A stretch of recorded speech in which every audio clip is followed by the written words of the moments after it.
Okay, I do have some new things. Let's see. I'm pretty satisfied with everything I clicked on for here. And now I have some new clues to talk to people about, so...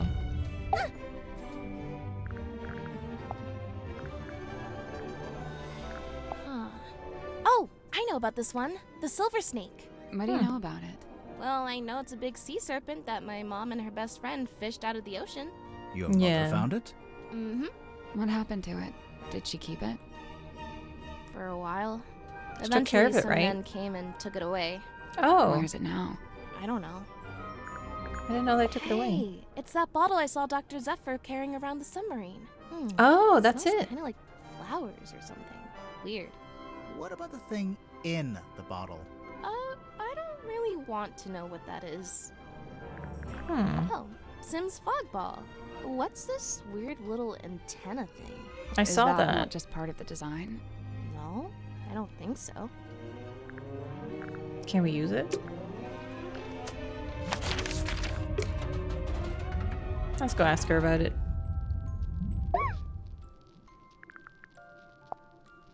Lillian's locket.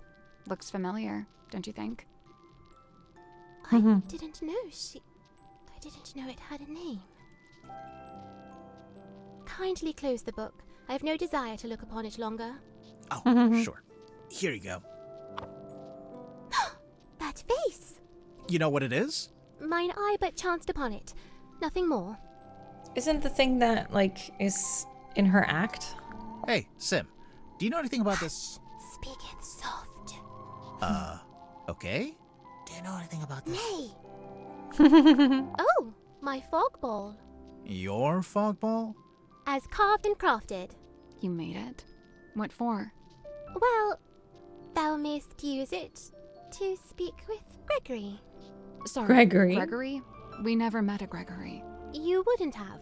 He lives inside the ball. Oh. And he's my uncle. Oh. And he's dead. Oh. And fictitious. Oh. Yeah, he's for the act. Alright.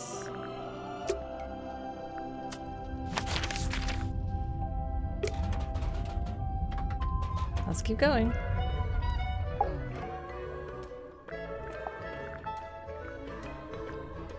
Do you recognize any of these objects? The mermaid's tongue, rumored to be lost at sea. You've heard of it?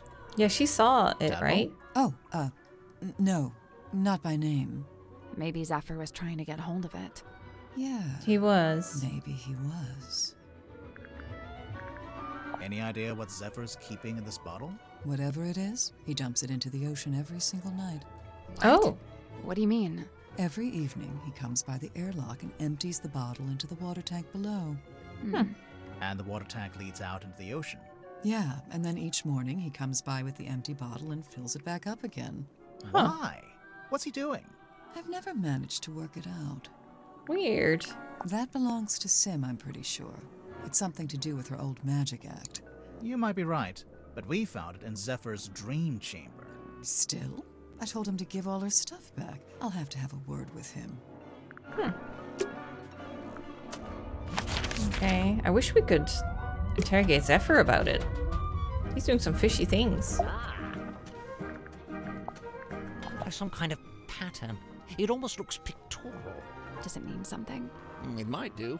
I imagine poor old Zephyr has been trying his best to figure it out.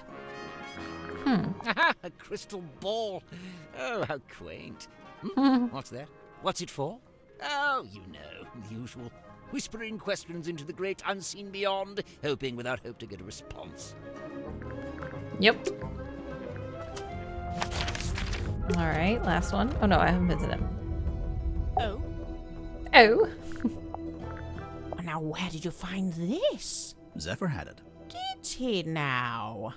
Lillian's locket, silver snake, golden palm, mermaid... The mermaid's tongue. You've heard of it? Only the name, and only when people were telling me it doesn't exist. Maybe it doesn't.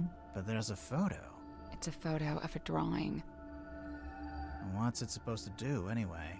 The description in the book here is pretty vague. Yeah. And they say it allows humans to commune directly with God while they're still alive. What? God. That's crazy. Here it says, said to facilitate communication with she who lies beyond the veil. She who lies beyond the veil, God, other dimensions, aliens, the afterlife. You know, it varies. But the sentiment is the same. Though it's a wretched thing, really. An echo of man's desperate, futile desire to wring answers from a silent universe. I can see why people would say it doesn't exist. But Zephyr's trying to get hold of it. Well, he may be. It And he did. He depends. got it. On what? The strength of his will. What? I can't speak to what that is squirming around in the bottle there, but the liquid is salt water with a mix of herbs. I suppose Zephyr must have a pestle and mortar. I might ask to borrow it. Which herbs? Valerian, skullcap, and chamomile. If I'm not mistaken, this little part at the front is actually a microphone. Oh.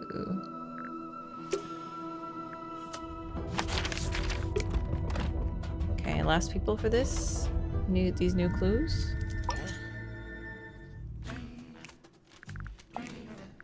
Fascinating piece of ephemera, this. Do you recognize any of the objects? Yeah, the golden hand. I've seen it, and so have you. What? Yeah. Where? Zephyr. It's attached to Dr. Zephyr's left wrist. Zephyr's prosthetic hand is solid gold? Not quite. Says here it's made of an unknown material 90% similar to gold. Now, it also says it's able to touch ghosts, so best take it with a grain of salt. Maybe it's fool's gold. Yes? Something you wanted to ask? Zephyr called this a hex bottle. We thought you might know what it is, since, you know. I wrote a book called Hex of the Helmsman. Well, True. yeah. Wow. Yeah, no, I've got nothing. Done. Next. I almost forgot to talk to you. Hey, so remind me what a hex is again? Didn't you just make a movie called Hex of the Helmsman? Right, but look, I'm bad with learning what the made-up words mean.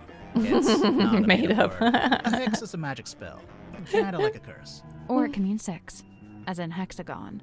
Oh, gotcha. Okay, yeah. I was hoping that would clear up what a hex bottle was, but no dice. All right. I wonder if there's anything here I've missed. It's a huge iron dumbbell, made from nuts and bolts.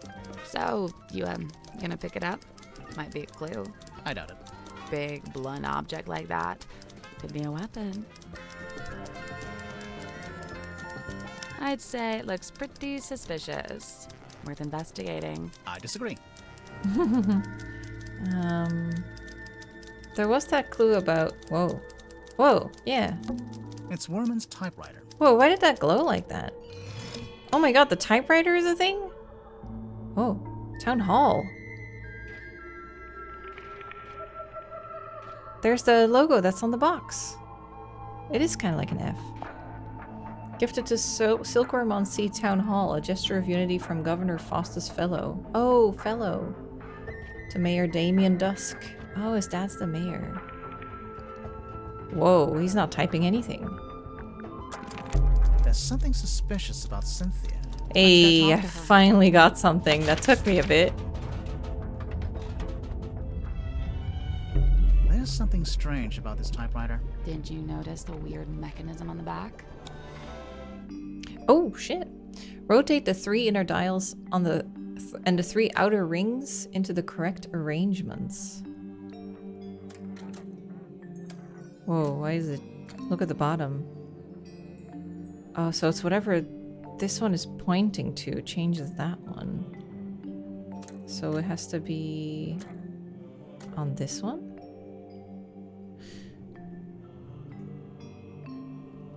Wait, unless... Oh my god. Wait, why is it only changing the middle?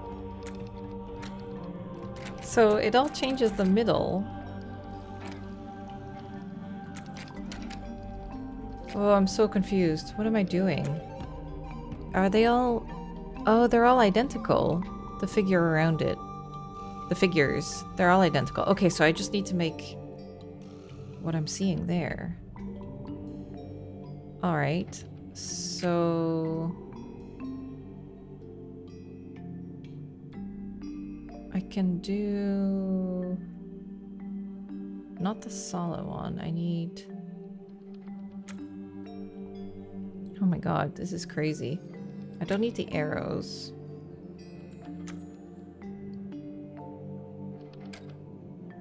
So this is a good bet. That's a good one. Oh, but it doesn't... It disappears when I move it.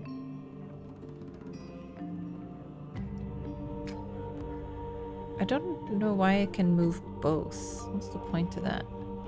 That one's good, but it can't rest on that. Wait, why does it show nothing now when I... Oh, it grays out when I leave it? Oh. Okay, so let's leave it there. That's this corner here. Then... What else do I do next? This is so hard to see what I'm doing. Okay, so I want... that thing, maybe?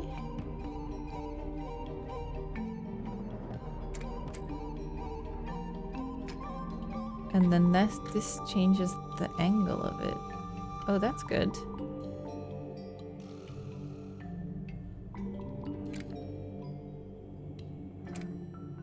Like that. Now it's similar to that one. Except for this one needs to be like that. I have no idea how I'm doing this. Oh yeah, and this is only one, but it just needs to be like there. That's it. That's not it.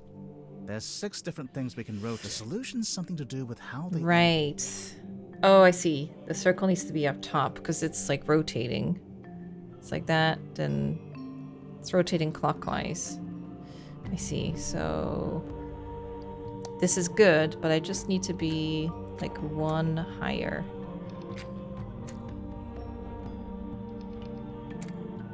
Like that. There we go. Yes. Nice. The little hatch opened. What's this? A letter? Oh shit. J.D. Werman. A letter in an envelope. Werman was keeping it hidden inside his typewriter.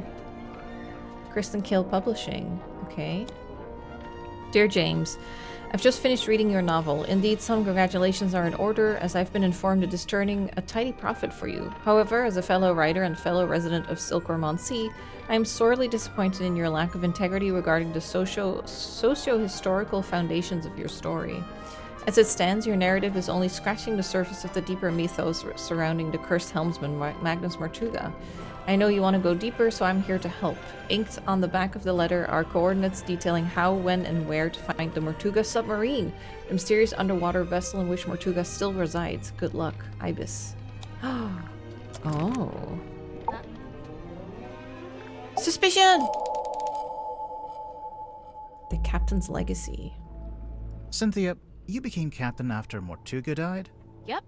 It's just the way it's meant to be. Just the way it's meant to be, right? We got it. But, She keeps saying there was that. something you used to claim the captaincy?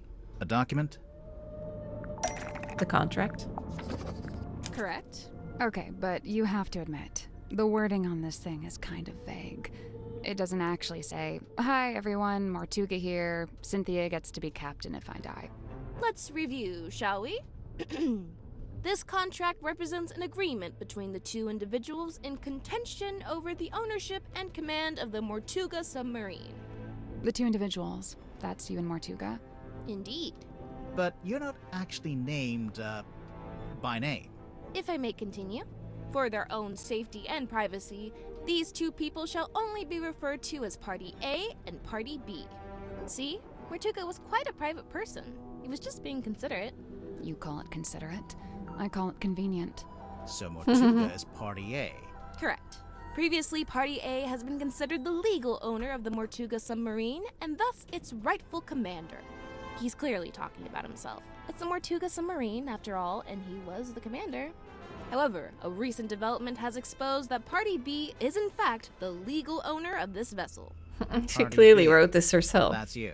Affirmative. A recent development. There's more of that deliberately vague wording. I have a question. When exactly did Mortuga write this contract? When exactly? Mm-hmm. I don't actually know. You don't know when he wrote it? Well, it must have been some time after I came aboard the submarine. I assume it was after I presented my case to him. Cynthia might not know, but we actually have some insight on this. For one, we know how the contract was written. How it was actually created, I mean. Typewriter.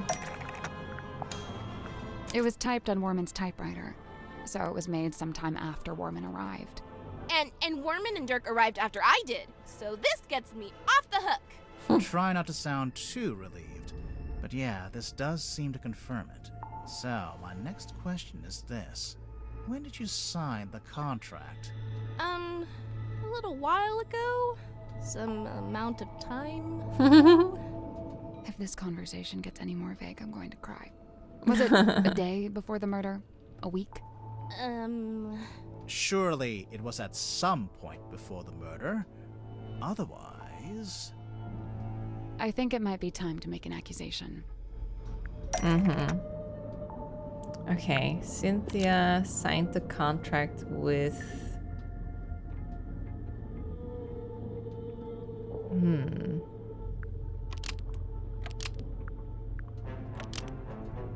Signed the contract before, signed the contract after Mortuga's murder.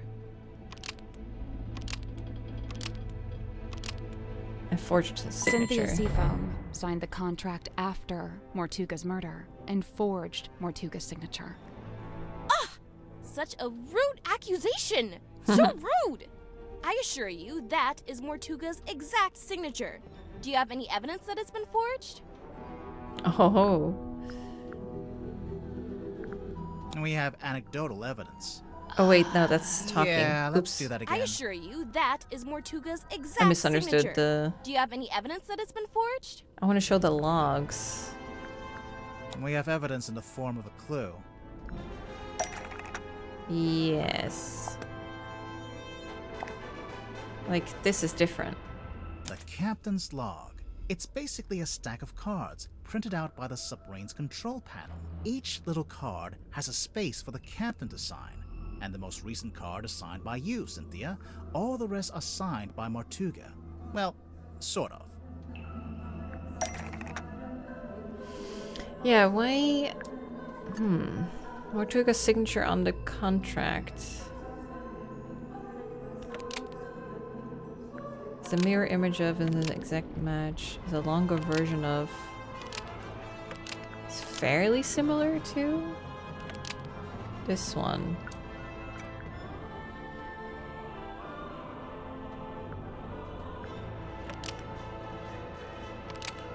But it doesn't match any of the other cards because the same pen was used, written by Mortuga. I don't think she wrote it from memory. Mortuga's signature on the contract is fairly similar to Mortuga's signature on this card, but it doesn't match any of the other cards. Almost. Maybe just change one thing. Yeah, maybe this one. Okay. Exact match. Mortuga's signature There on we the go. contract is an exact match of Mortuga's signature on this card, but it doesn't match any of the other cards. Yeah. It's a perfect match. What's the problem? The perfect match is the problem. You were too accurate. If you'd done a worse job, you might have gotten away with it. What do you mean? If you look through the cards, Mortuga never signs his name the same way twice. But the signature on the contract matches one of them exactly, which seems to be proof that you copied it, or traced it, or whatever it was. Oh. Whoops. Didn't notice that. I thought it Busted. was his signature. Why doesn't he have a signature? So, if Cynthia forged the signature, that means Mortuga had the contract typed up, but then never signed it? Right after She Mortuga was typed it. killed, I went looking to see if he'd written a will. That's when I found it, laying inside the little hatch in the control panel. I grabbed it and hurried back to my room to read it. After reading it, I could come to only one conclusion. that he wrote it about me, but never got a chance to show it to me. Remind me why you were so sure it was written about you? A recent development has exposed that Party B is in fact the legal owner of this vessel. You're really the legal owner of the Mortuga submarine?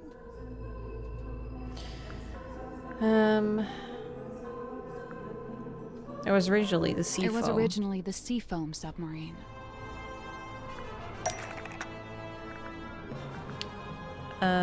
You think it's the blueprints?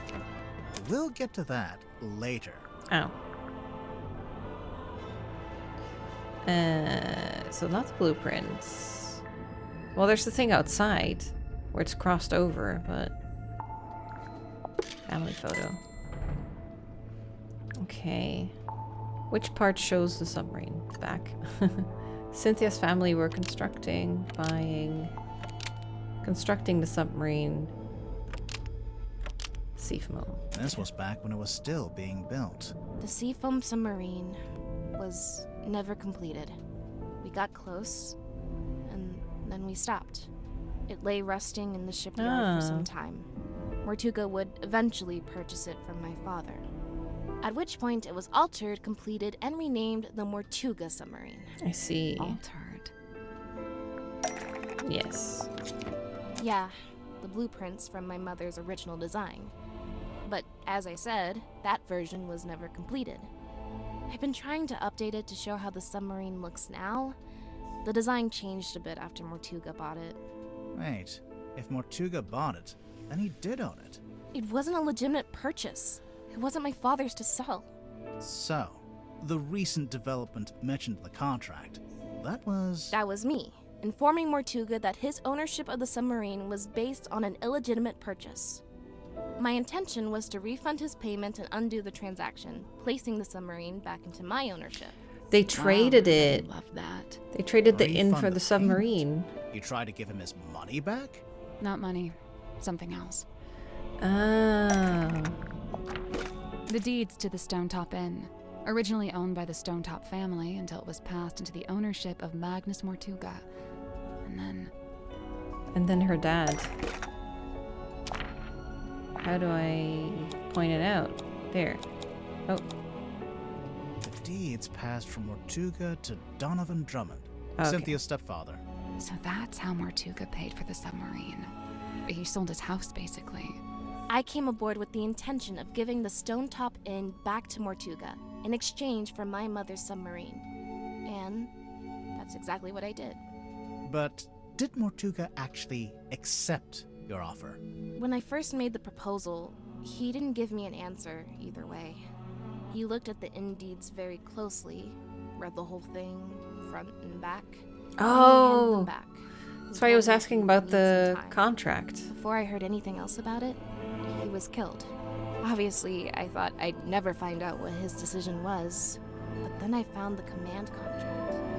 It seemed like he decided to accept my proposal after all, and just not had a chance to tell me. What does it say down here? Only one of 8 suspicions still, even though this is done. Alright. So what did that give us? I feel like I still want to ask him about the typewriter more. Because it looks like he's not writing anything. How come the keys are all messed up on your typewriter? Oh It's yeah. old. Sometimes they fall off. I guess I don't always put them back in the right place. And, what have you typed on that page? Yeah. I'm taking another swing at a story outline for my next book. I can't make it out. It's some kind of weird grid. Cross-writing. Look it up. People used to do it all the time. Really? What about these brass panels on the back? This one's my father's emblem, Mere Dusk. That's why it looks like a D. And this is the governor's emblem, Governor Fellow. So that one's an F. It's mine, as you are well aware, seeing as how you just fished it out of the back of my typewriter. That's right. I was watching. I don't disappear when you stop talking to me, you know. It's signed by someone named T.W. Ibis. Another astute observation. Twibus. You know, of all the detectives I've met, you two really are the most recent. Grimoire, he's being mean to us. I noticed. Grimoire, he's being mean to us. Oh, hey, you found Worman's letter. Have you read it? No. Generally speaking, you do not read another dude's fan mail. What makes you think it's fan mail? Worman read that thing 100 times over on the journey down here. I just figured it must be something nice, you know? Okay, let's ask other people around for this. The typewriter. Maybe it leads us to something. I really don't know why Worman brought that bulky old thing with him. That's no way to talk about Dark. Maybe the typewriter's got some kind of sentimental value. It must do. Otherwise, he'd upgrade to something more modern. I don't doubt he could afford it. Oh, I don't know anything about that. You sure? Never seen it before. What? Nothing. So, hold on. What's on it? What's the drawings? Oh, so that's the coordinates and how to find Mortuga. Ah, cool.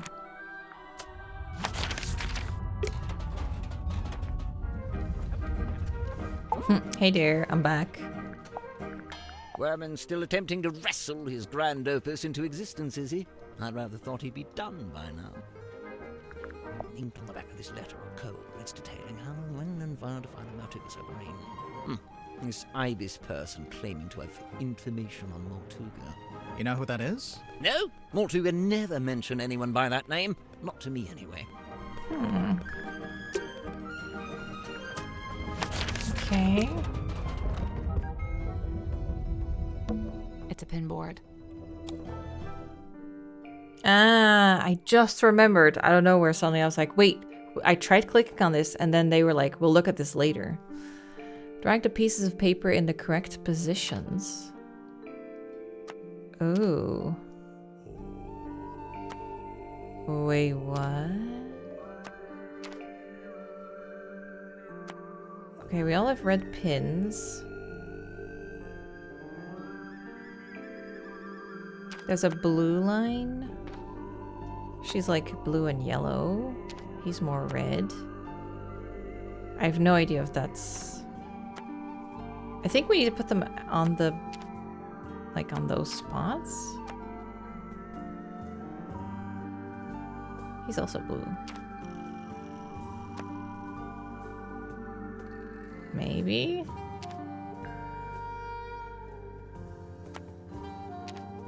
Why am I on there? Is it the submarine and everyone's locations? Could it be like rooms? Because they're like there. She's the captain.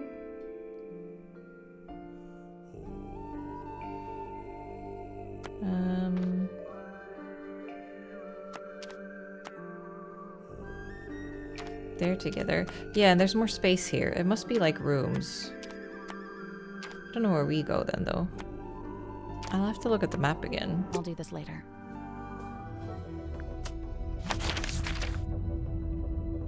Yeah, there's like a middle part that's not... Okay, hold on. Take a picture. So she's bottom left.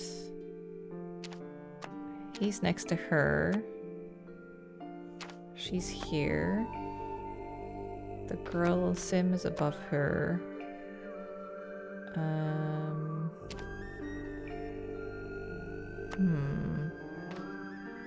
Don't know what to do with us. Also have no idea if this is correct.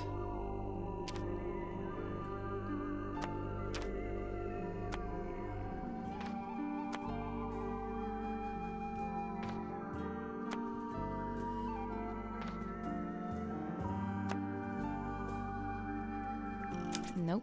So, there's a drawing of each of the suspects, one of Mortuga, and one of us too. Each one needs to be moved to the right place on the board. Where do we go? I don't know where to put Mortuga, though. That's not it. Looks like the board's been The divided. shape looks familiar. Oh, Is I get it something some different kind now. of diagram? Of course. Remember Mariana's diary? Mariana's diary. Maybe he's where he was murdered? Nothing. I'd say me, you, and Mariana all need to be in the same segment. Oh, and Mortuga probably shouldn't be in any of the segments. Oh. What? There we go. Huh. Okay, so it is the ship. Nice! Nothing happened. What were you expecting? Normally, when we complete a puzzle, something unlocks and we get a new clue. Yeah, we've been conditioned to expect that. Yeah. If it's a clue you want, take a look on the back of the pinboard. Ooh. What's this? Night of a full moon. Oh, it's Tadpole. Who's this? Instant photo depicting a muscular man. It was found in the cargo hold. Oh, she has mermaid legs. Wayland Wolf. Huh. Thank you. Ah, So what is it? these diagrams. They're detailing the time and place to find the Mortuga submarine. Of course, it would be possible just to write it out in words, but this has been done with astronomy and lunar phases. Why? My guess is that it's intended to incite curiosity in the recipient. It's more effective than if they'd just written, "Come to this place at this time." It feels less like a trap this way. When did you take this photo? Says it right there. On the night of a full moon. How come that guy has glowing red eyes? Perhaps it's because of his demonic essence. Or you used a flash? Perhaps it's because I used a flash. Who's the woman in the ball? Oh, that's no woman. That's a mermaid, slumbering in an ethereal bubble. You're not gonna tell us, huh? Maybe she did like a show like that because she could hold her breath so long that she could be in the orb like that for the show. Let's see if I... Is there anything else I can click on? I assumed it was tea, but actually it smells like coffee. It's unfiltered too, and there's no milk. Hardcore. This is actually a pretty good place to hang laundry. Assuming you want your clothes to smell like the cargo hold of a submarine. It's a little mirror. It could do with a polish. You could do with the polish. I assumed it was It's tea. unfiltered too. Hardcore. Okay. It's Oh, a there's tent. clothes. It's a piece of fabric draped over a rope. Yeah, a tent. Hold on there, bucko. That's private. All right? I enjoyed that she called you Bucko. This is actually a pretty good... Assuming you want your clothes. What's in these old wooden crates? I don't know. I can't get them open. What did I tell you? Always bring the crowbar. Yep. What's in these old wooden crates? What Ah. Always bring... It's a big traveler's backpack. Oh, it's her backpack. It smells like soil and grass. When you're done smelling it, there's something in the pouch I think we should take a look at. Yes. Ooh. Oh! Felix. Flint. Ah, Fortuna. Square of parchment found in the cargo hold has been folded up and tied with string. Ooh, I feel like I've seen this before. Okay. Faustus Fellow. Fortuna Fellow. Daughter adopted. Flint Felix. Magnus Mortugas to the side there. James Dusk, Damien Dusk. And a secret child with Felicia Stonta. There's Selena. Solomon. Ooh. Okay. Very important. I see you've been enjoying my map. It's barely a map. It's closer to a list. What about the family tree on the back?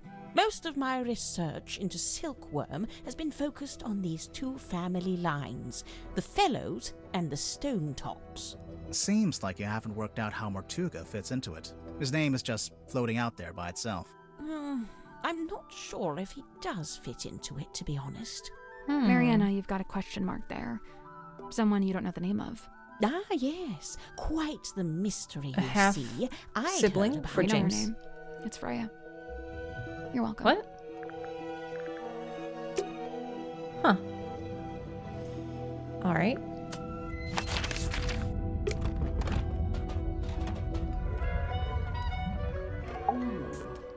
Let's ask her about the picture. Is that you in the photo, Miss Tadpole? No, I'm not that buff, and my beard isn't that thick. The woman in the glass ball.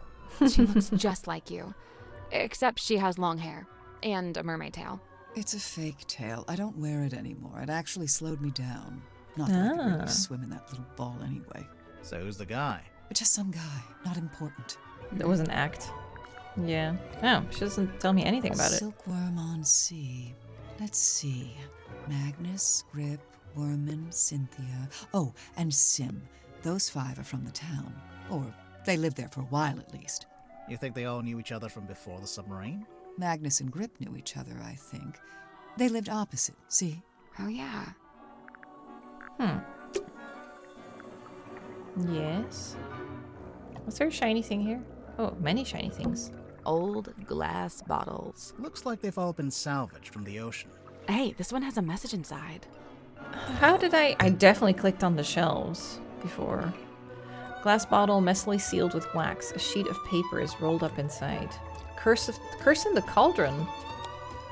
A small room within the bowels of the ship, his lifeless body lies in the shadow of an ancient stone cauldron. The cauldron's heavy iron lid has never been unlocked, never been opened. For all his strength, he ultimately proved powerless against the lure of the unknown. On this morning, the cauldron has been unlocked. On this morning, it's wide open. And that's a drawing of the room. Damn. Where did you get this bottle from? I found it in the ocean, like everything else in here. When? Recently? Yeah, this morning. Was it near the submarine? Of course, I never go too far out. Are you gonna open it up? No way, it's a message in a bottle. If I opened it, it'd just be a message and a bottle. Not nearly as interesting. There's something suspicious about Worman. Let's go talk to him. Sure.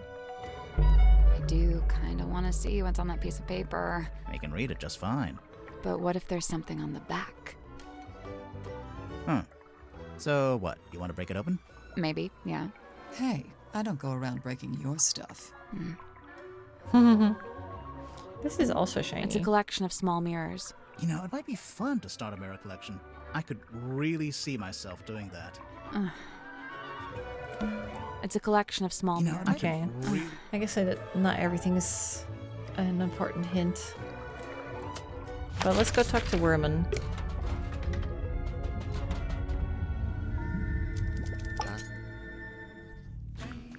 Suspicion! Stranger than fiction. Worman, you're from Silkworm on Sea, is that right? So, technically no. My father and I moved there when I was very young. But for all intents and purposes, let's say yes. Why not? And you first worked as a newspaper journalist, but then moved away to be an author? I literally left my small town to go make it in the big city. It's so banal. I'm not a man, I'm a walking cliche. But then, right as your writing career was peaking, you came back. And now you're here on Mortuga's submarine. Remind me why you're here again. 2 words. Writing retreat. I've been trying to write this accursed book, but I couldn't focus with my publisher breathing down my neck. That kind of pressure is not conducive to one's creative process. Surely there is something specific that made you come back to the town and seek out the submarine. Something specific? So you got this letter from someone called T.W. Ibis, who says... Ibis? Never heard of him. Oh, it's a him. Worman's old boss. Worman's real father. Ooh. Book publisher. Maybe? That will be a known figure, though. T.W. Ibis is Worman's book publisher. Yeah, let's do that So again. you got this letter from someone called T.W. Ibis. Ibis? Never heard of him. Oh, it's a him. Old T.W. boss. Ibis is Worman's old boss. And, what gives you that idea? Yeah, I don't know. How How would I know that? The newspaper article, maybe?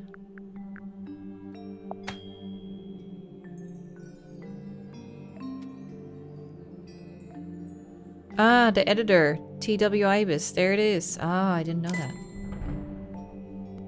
This is the right clue, but we want a specific aspect of it. Oh.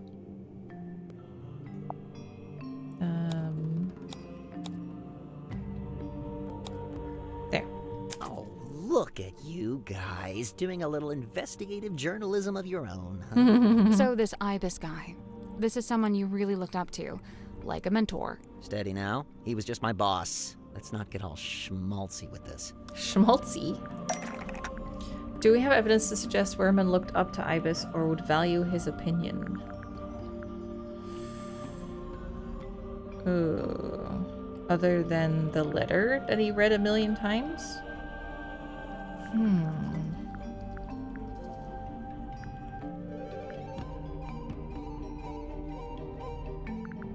So I used this one already.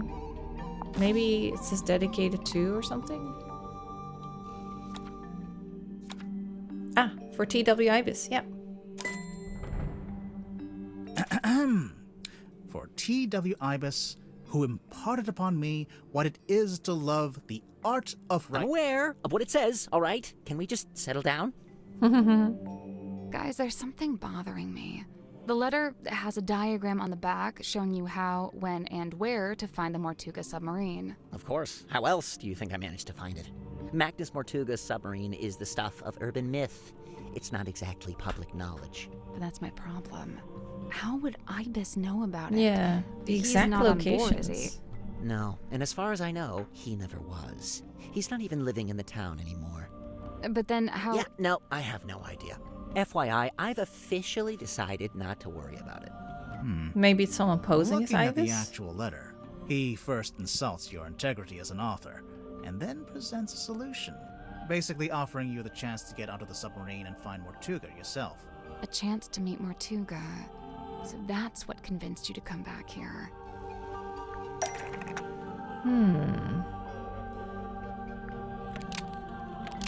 Needed to kill, created, needed to steal, started a rumor.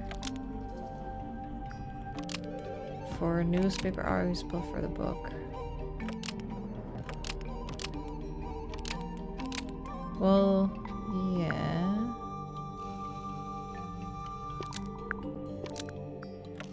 Wanted to reveal, needed to kill, originally created.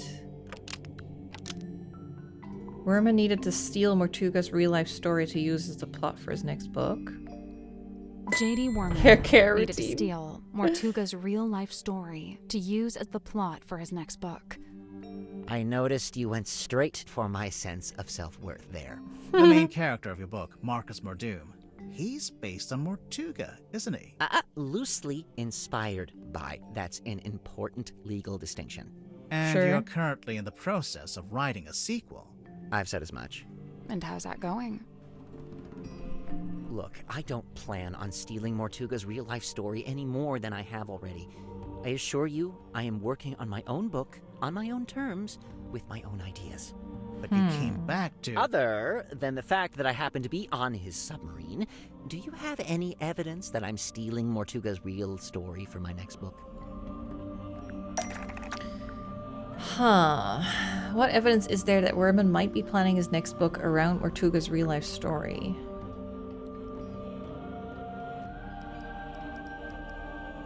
Is it in the typewriter?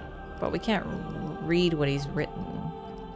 What written or drawn evidence is there that Werman might be planning his next book around Mortuga's real-life story? Written or drawn? The message in the bottle? There's a piece of paper in this bottle with something written on it. In fact, it's a little typed story that details the circumstances of Mortuga's real life, death. A story? I don't know. It reads more like an arcane incantation. Why don't you ask Symmetry about it, or Zephyr? Just look at that symbol. What is that? Some kind of sacred geometry? Really not my wheelhouse at all. It's a drawing of a room in a submarine. It's a drawing of Sally laying an egg. Drawing of... No, It's a drawing of a room on the submarine. It's the cauldron and the body in front of it. It's a diagram of the crime scene. There's the window, the cauldron, and Mortuga's body laying on the ground. Where did you find this bottle?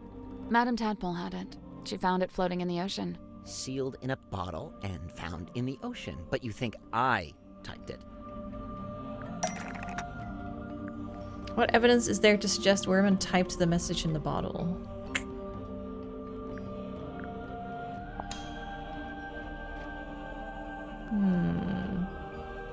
And the typewriter's all fucked, so I don't know. I don't think that's it. I'll try this first and see what they say. The piece of paper in the bottle matches the paper you use in your typewriter, Oh, which shit. also matches the sheets from the command contract, and we know these were typed on your typewriter because you told us. Well, you've really done your homework, kids. I'm impressed. You admit you typed the story? It's not a story, it's just record keeping. After Mortuga died, I thought someone should write an account of what happened. So why Nice is it try. in the ocean? But just looking at it, I can tell it's supposed to be a plan for your next novel. We need a clue to compare with the message in the bottle. Something to prove it's a story outline for Werman's next novel.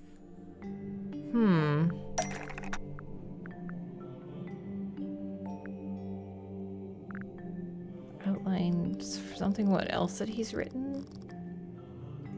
And it's not the stuff that's in a typewriter right now? Could it be what he's saying on the phone? That's not it. No. A book to compare? Oh.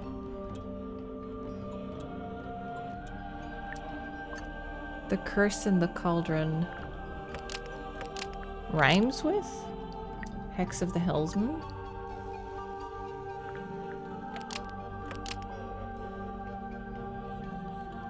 Oh, it does match the movie title. Oh, yeah.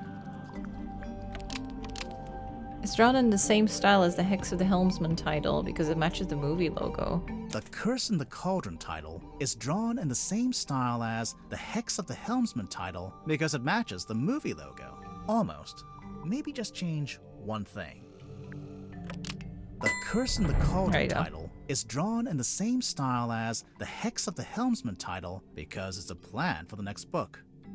Oh, now you're using graphic design against me, a little below the belt, don't you think? It really does seem like you took the events of Mortuga's death and turned them into a story outline for your book.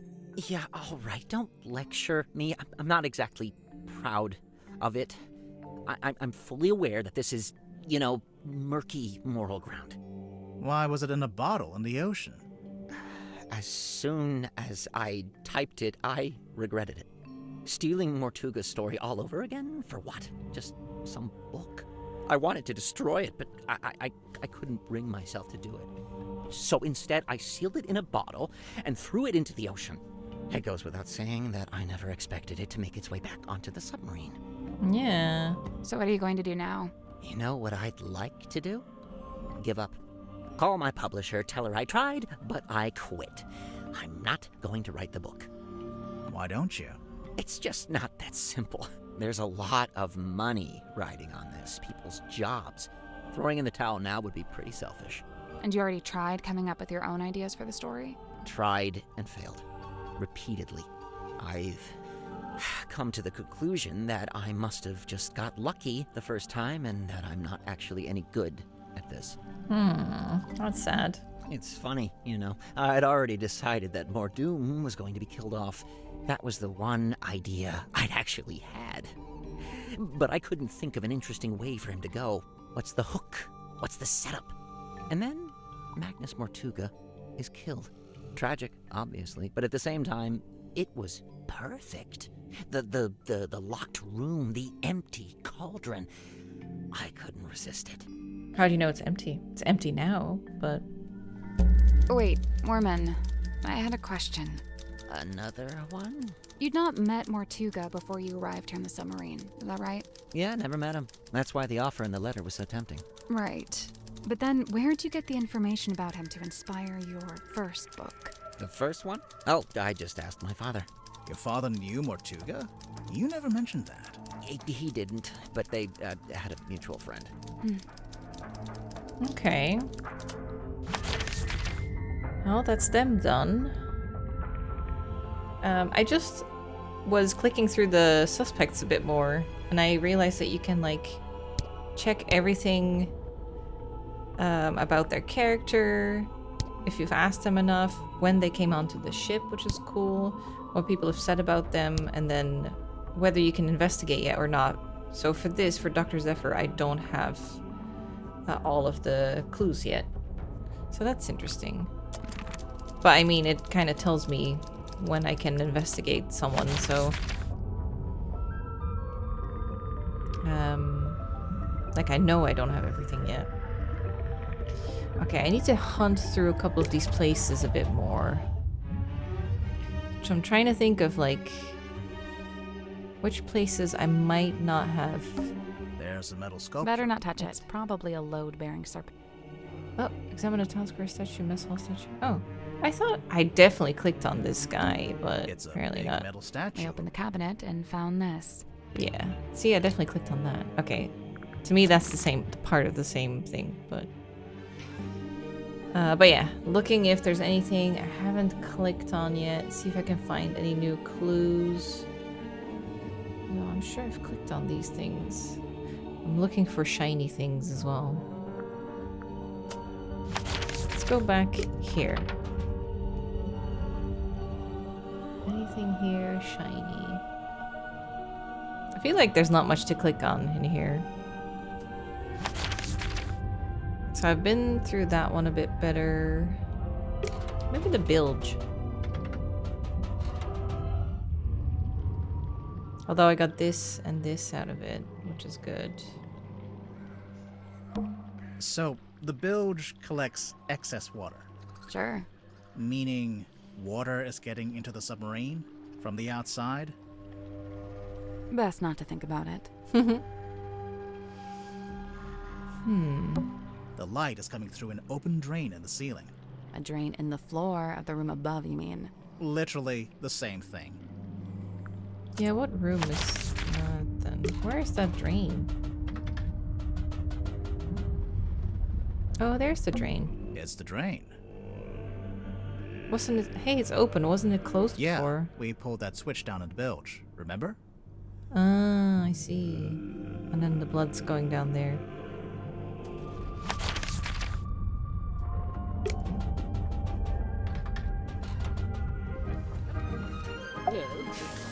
Did I ask you everything? No. Aha! This must be where Madame Tadpole got her stage name. You think? She's not called Madame Mermaid Orb. Remarkable! There we are! Cornelius, look! I told you all our hard work would put us on the map someday. How come your Oh. logo is a hot air balloon? I thought you sold stuff for boats. Ahem. Officially, we deal in the nautical and aeronautical. But in truth, the balloon motif was mostly just for fun. I'm not sure there were ever any aeronauts in Silkworm. I'm only missing 3, actually. That's good. Almost there.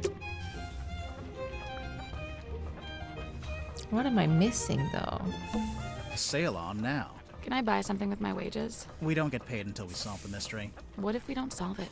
Do I still get paid? Probably not. Grimoire? Noisy, dangerous, confusing. Yep, it's an engine room. I thought you were talking about me. What's the thing behind him? A giant cog. Maybe I should touch it. Grimoire, what did I tell you when we first met? That if I ever get stuck in a giant cog, you wouldn't pull me out.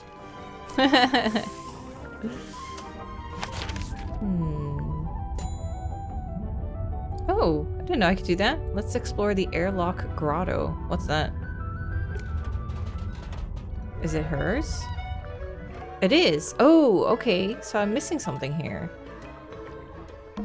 It's a ladder. It doesn't go anywhere, though. I imagine it's for lowering into the hole so you can climb down. Oh, Or, you know, you could use it to display your collection of rusty jewelry. that's a big mirror. It's the kind of mirror you'd walk through to get to Mirror World. You've been to Mirror World? What's On it like? reflection, it's not that great. On reflection.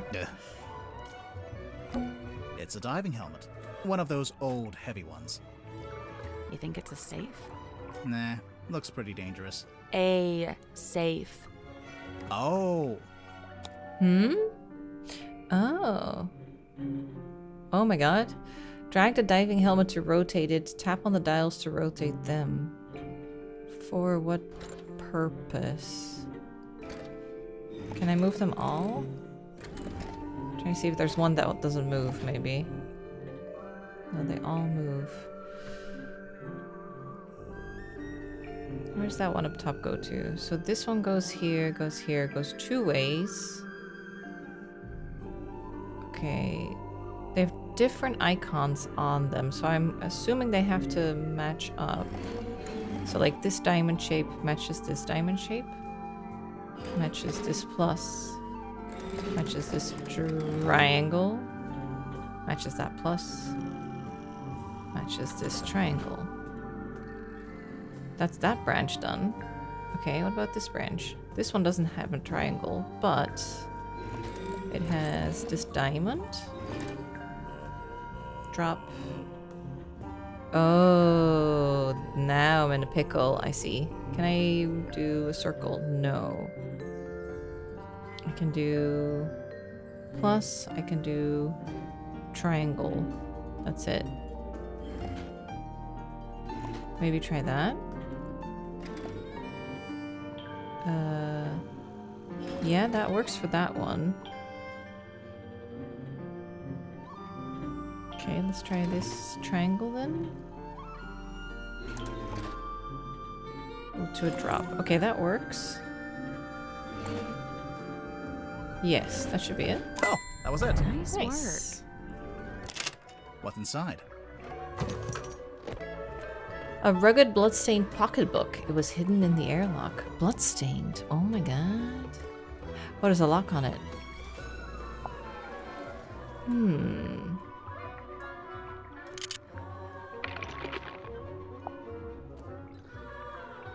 WW?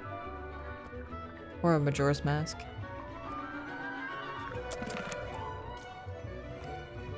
Okay, interesting. Does she know anything about it?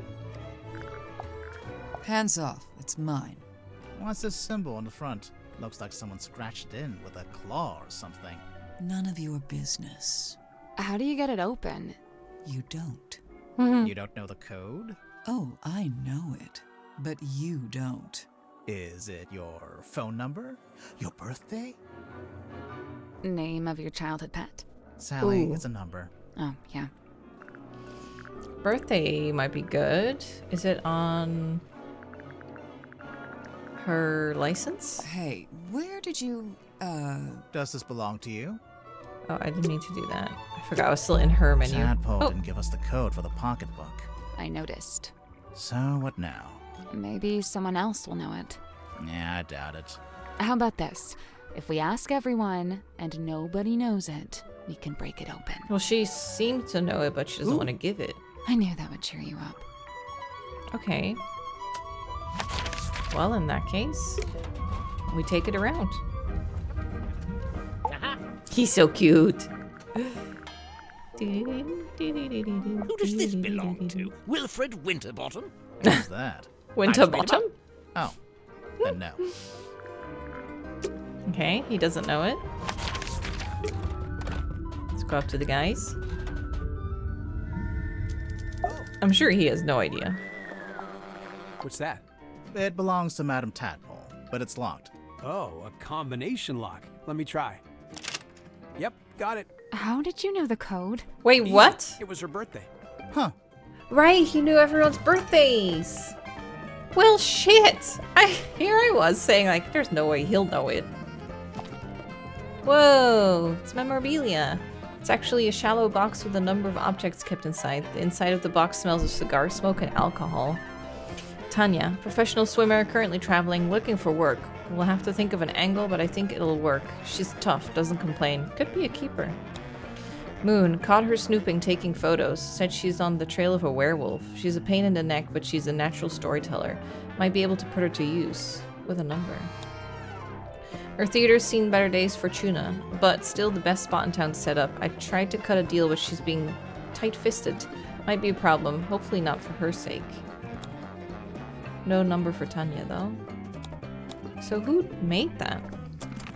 There's something suspicious about Mariana. Let's go talk to her. Sure, I thought this would lead to Tadpole, but no. There's something suspicious about Tadpole. Oh, there you Let's go. go talk to her. Later. First this one. Suspicion? The black box. Ooh, the black box. Mariana, you arrived in the submarine shortly before Mortuga was killed. Correct. And yet, you still haven't told us how or why you're here. I find that pretty suspicious. Oh, it's most suspicious. I quite agree. She's not talking. Alright, you found this submarine by complete accident? No. You've been here for a long time. Somebody asked you to come. Somebody Ooh. asked you to come onto the submarine. And how, may I ask, would somebody do such a thing? A letter, a phone, or they visited your house. Maybe the phone? Because she was really, like, techie. Because the letter... Werman had a letter.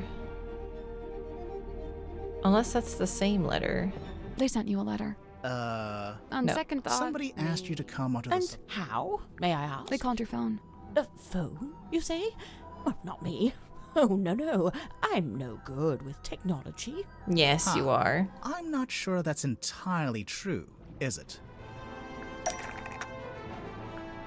Do we have evidence to suggest Mariana Moon actually has a handle on technology?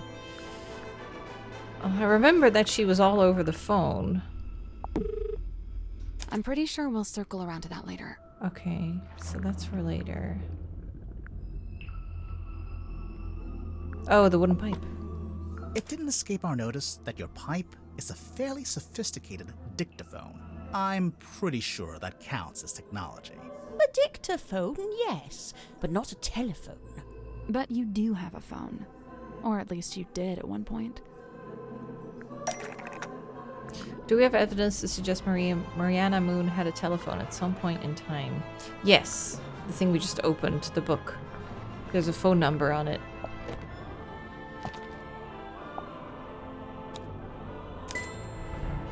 We found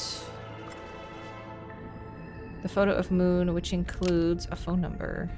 For whatever reason, there's a photo of you in this pocketbook, and beneath it, a phone number.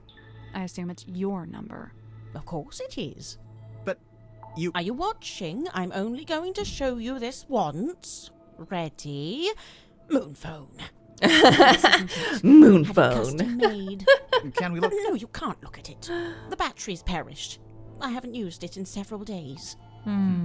But if your number is written down in the pocketbook, then anyone on the submarine could have called you, back when you still had battery. They'd have the number, but how would they call me from the submarine? There's nothing resembling a phone When they or submerge? a radio hooked up in the control room. How would somebody call Mariana's phone from the submarine? The strange device? I know the cell phone can be jacked up with that. That or the radio, but that wouldn't connect to a phone now, would it? Should we try this? I mean, I get it, but that's not quite right. Dirk wouldn't need to use the ship's phone. Much like you, he's got his own. What's more, there were 2 outgoing calls to your number. Dear me, someone doesn't know how to clear their call record. I didn't even think So, about to check You his admit call it was history Dirk who again. called you? Absolutely not. But we just... It wasn't Dirk. Oh. Who was it that called Mariana and asked her to come to the submarine? Well, shit. Who would want her on board? Mortuga? Actually, don't know. I'm willing to bet it was Mortuga. Do you deny it? No. I just need to be careful what I say next. Well, with this in mind, I think I can say why you're here on the submarine. Huh. Took something away from, brought somebody onto, something onto, killed somebody from.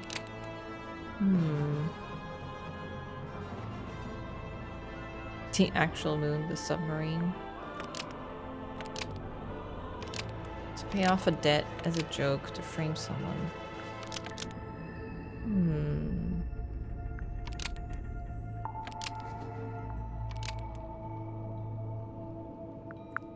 Mariana Moon brought something onto the submarine to pay off a debt.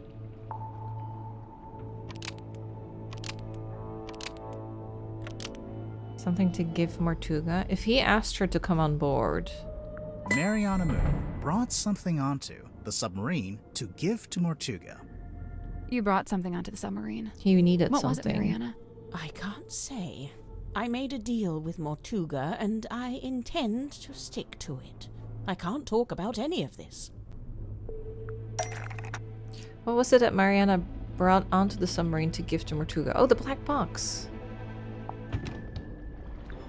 We found this box in Mortuga's quarters. Because that was what it was called, You don't right? happen to know how to open it. Her do you? interrogation I chapter. can't say. Sorry. Thus confirming that this is what you brought on board for Mortuga. Otherwise, you'd be free to talk about it. Damn. So, Damn. you're only on the submarine because Mortuga asked you to bring him this box. What did you get in return? Money? The answer was right there in your question. Access to the submarine. A large amount of money. Let you keep the box. Access. In return, Mortuga gave you access to the submarine. Couldn't believe my luck. I'd been looking for the Mortuga submarine for some time. Unsuccessfully, of course. Why? For a lifelong purveyor of local legends and urban folklore, this place is the Holy Grail. So, I'm guessing you won't tell us what's in the box. Correct. I shan't be doing that. Or where it came from? Or that. No. So don't even ask. Actually, just by looking at it, I think we could work out where the box came from. We need Is a it clue to compare with from the the black box. mayor? Something we can use to work out where it came from.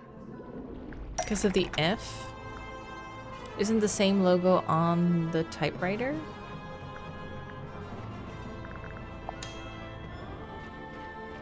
That. That kind of does make sense, but it's not quite what I was after. Oh, a map to compare with the black box that we can use to work out where the box came from.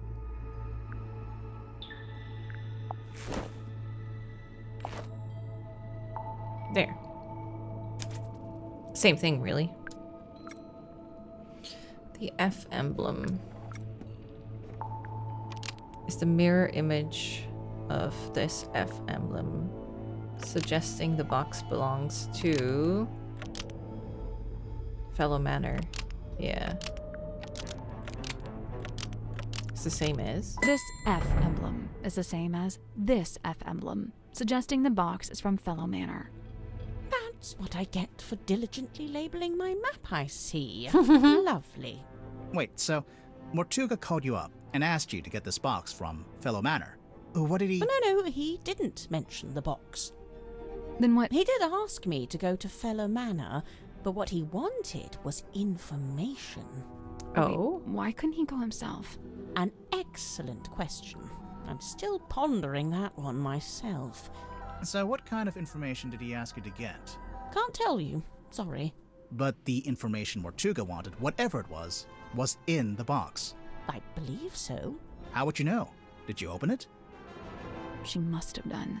And when you gave it to Mortuga, he must have opened it too, to check it had the information he wanted. As I've said, I came on board the submarine via the foredeck, and Mortuga met me in the parlour. He took the Okay. box and told me to wait in the control room while he went down the hall into his cabin. So I waited in the control room. I was the only one in there, but, What? I could hear Mortuga opening the box. From How? there? I've no idea. He was on the other side of the ship, but I could hear him quite clearly.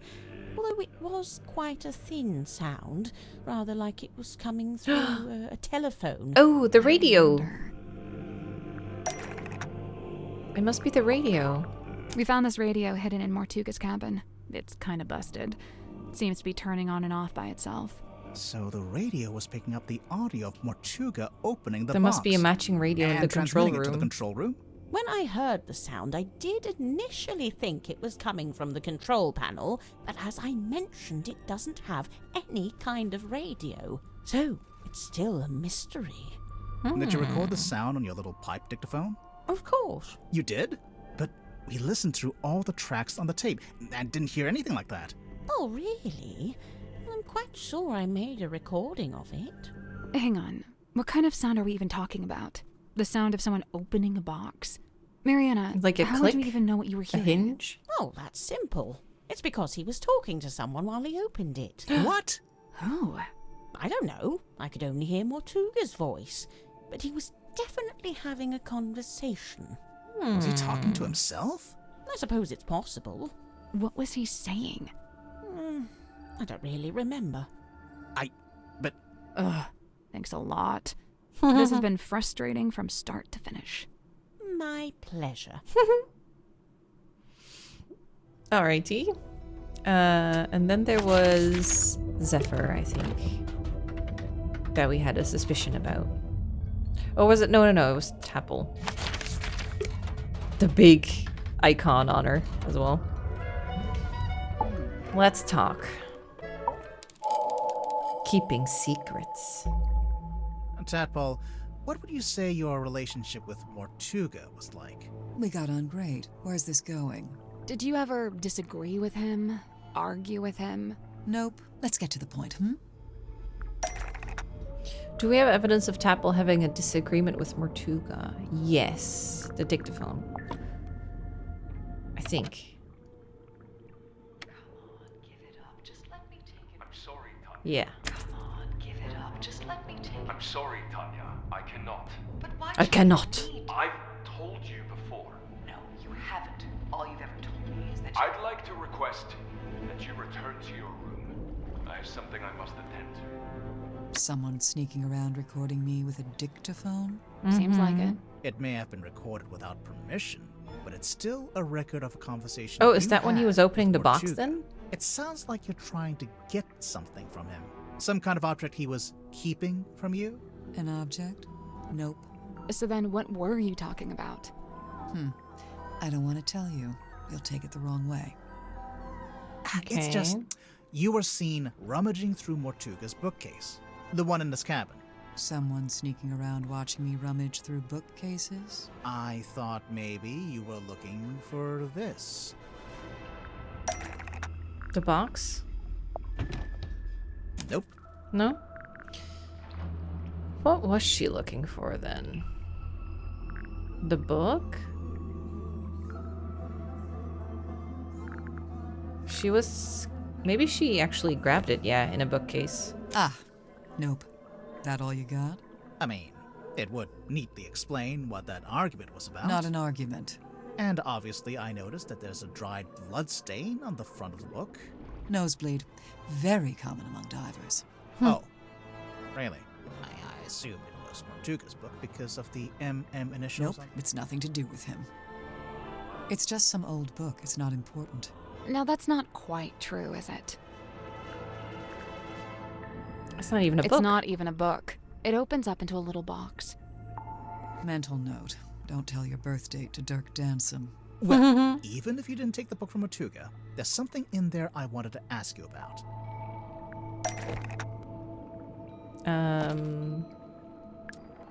The photo? Do you know who this is? Sure, Tanya. Says it right there on the back.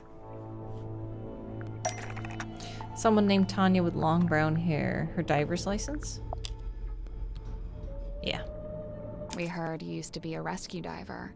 Mental note. Don't share any personal information with Dirk Dansom. Hey, they spelled your name wrong. It says Tapdole. Oh, unless... Yeah, that's my real surname. Tadpole begun as a stage name, but now I just wear it as my name. Right, sorry. see. Makes sense. A stage name, huh? So the book contains photos of these 3 women, one of whom we've established is you, Tadpole, since it has your old name written on the back. What of it? Okay. The fact that there's a record of Tadpole in the book means... Probably means the book didn't originally belong to them. Probably yeah. means the book didn't originally belong to you. Right. Why would you have a record of yourself? I told you, it's nothing to do with Mortuga. So who does it belong to? Nobody. We need a clue to compare with the pocketbook. Something to suggest who the original owner was. Ooh, something that shows the original owner of the bloodstained pocketbook. Shows the original owner.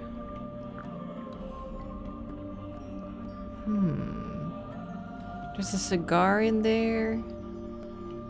Gambling chips. Could it be maybe the handwriting on the log?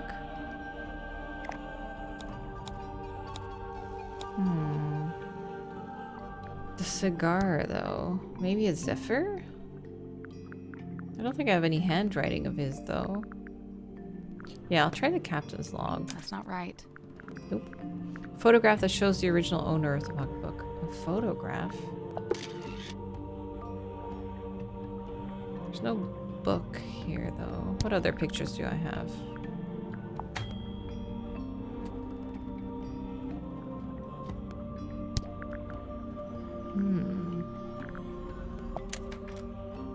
Unless it's that guy? Oh, yeah, it is. The scratch on the cover is an engraving of WW initials.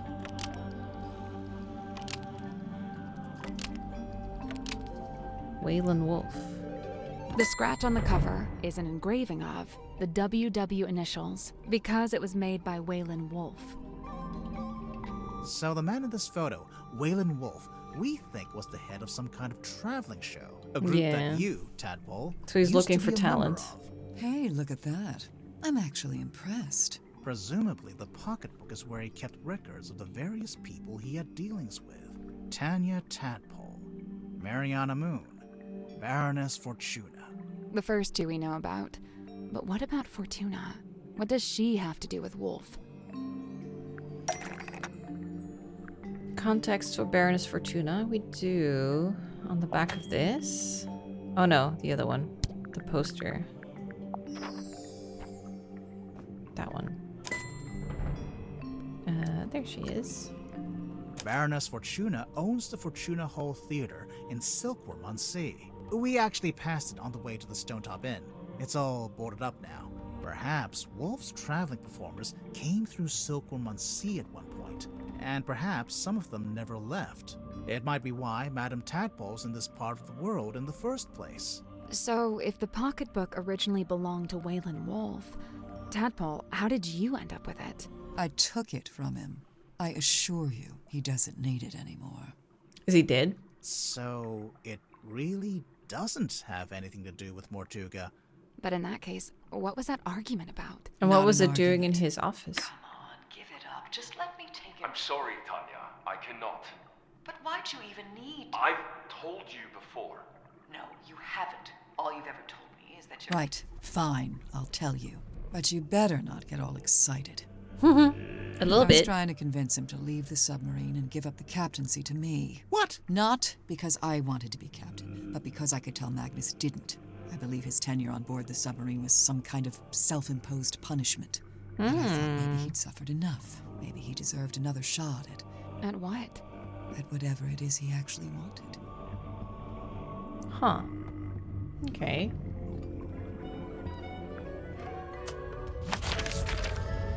Okay. Getting there. Just 2 left. So where should I go next? The engine room. Oh. So there is something I missed here. If I turn this wheel, you have to turn the other one. Why? Because one good turn deserves another. What's this bit? Oh, that's the wiggler. What does it do? It wiggles. It wiggles. How many mystery writers does it take to change a light bulb? 2. One to hold the bulb, and the other to give it an unexpected twist. Oh, shit! That's a good one. Greasy, rattling, spewing hot steam. Yep, it's an engine. I thought you were talking about me. Maybe we need to... Is there anything else I haven't talked to him about yet? No, everything. We do have this open now, though. Wilfred Winterbottom? Who's that? I just made him up. Oh, then. Oh, okay. Is that the balloon part of a hot air balloon? I think so. And it's branded with a logo. Mr. Grip's Emporium. Wait, I am in the right place, right? Oh, let's explore the dream chamber. Oh. That's something else. Something I haven't talked to you about yet? Somebody's been trying to piece together Silkworm's history by the looks of it. We noticed Mortugas. Wait, did we have this here before? But his name's not connected to anyone else. Did he ever talk about his family? Or where he came from? He never spoke of his heritage, no. It's an incantation sealed in a glass bottle. Traditionally, you might bury such a thing under the floorboards of your house to protect from black magic. What about if you threw it into the ocean? Would that do anything? Likely it would have no effect. The ocean is simply too large to be held to account in this way. It seems I'm not the only curiosity collector on board. This book, if it is indeed a book, has clearly got a story to tell. Okay. That's all of that. And it's a weird metal helmet. It is the dream helmet. Seriously, have I not clicked on this? Of course. Oh my god. Is. Oh, the key thing. Peculiar piece of equipment found in Dr. Zephyr's dream chamber. A large brass funnel is attached to the top of a pair. Ooh, pretty. A pair of leather goggles. Curiously, the goggles are fully opaque. You can't see anything while you're wearing them. Guess you're supposed to be dreaming. How have I not clicked on this? Tired? I worry if I slept in that thing, I'd get transformed into a monster or something. I worry that sleeping at a 45-degree angle would be bad for my back. You are old. Great for acid reflux, though. That's how you know I'm old. Is that cable in? Don't trip on that wire, Sally. Wasn't gonna. How come the goggles are blacked out? It is a weighted sleeping mask.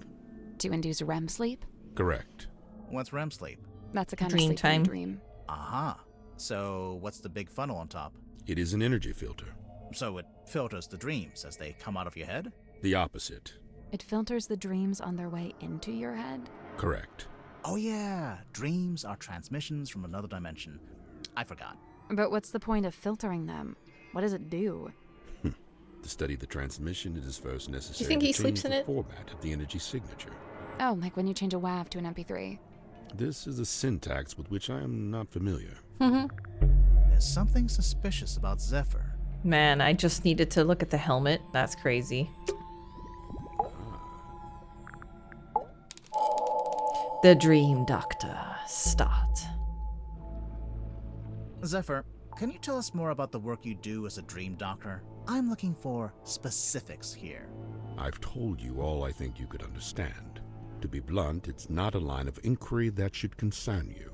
That is to say, my experiments have no connection with the murder. You say that, but we found something at the crime scene that we think belongs to you. Specifically, something we think is related to your little dream experiments. Alright, something related to Zephyr found at the crime scene. The bottle.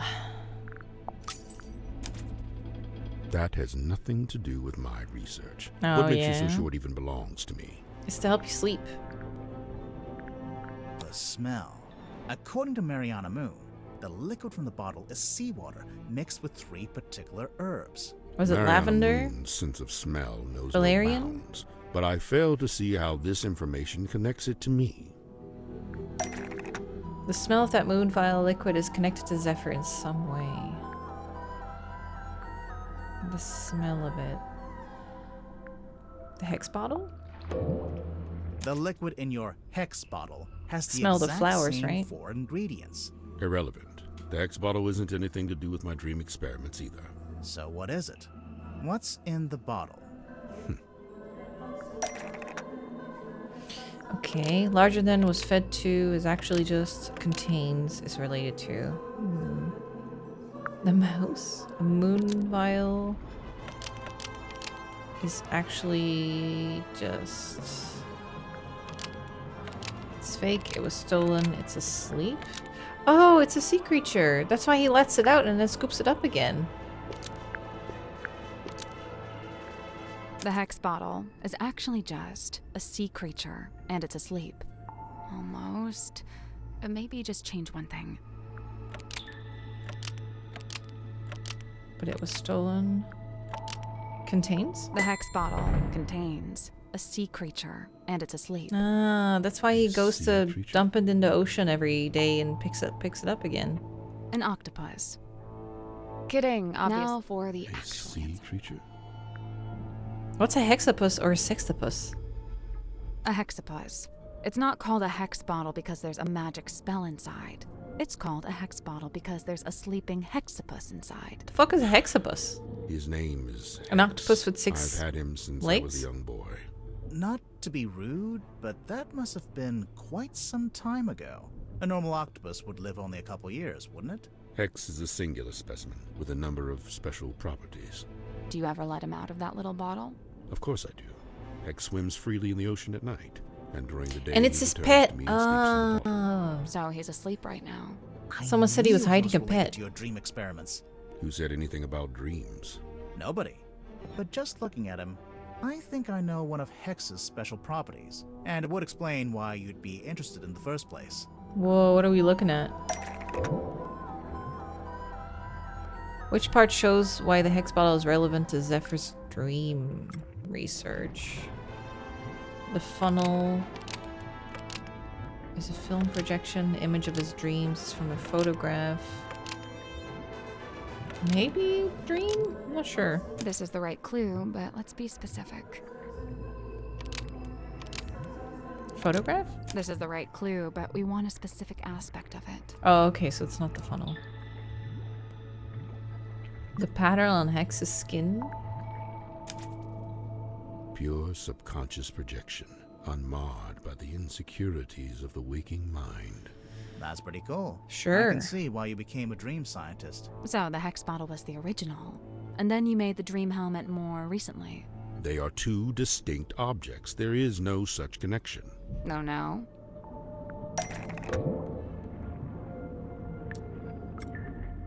Same size as the one on the dream helmet, different to the one. Same shape. Right.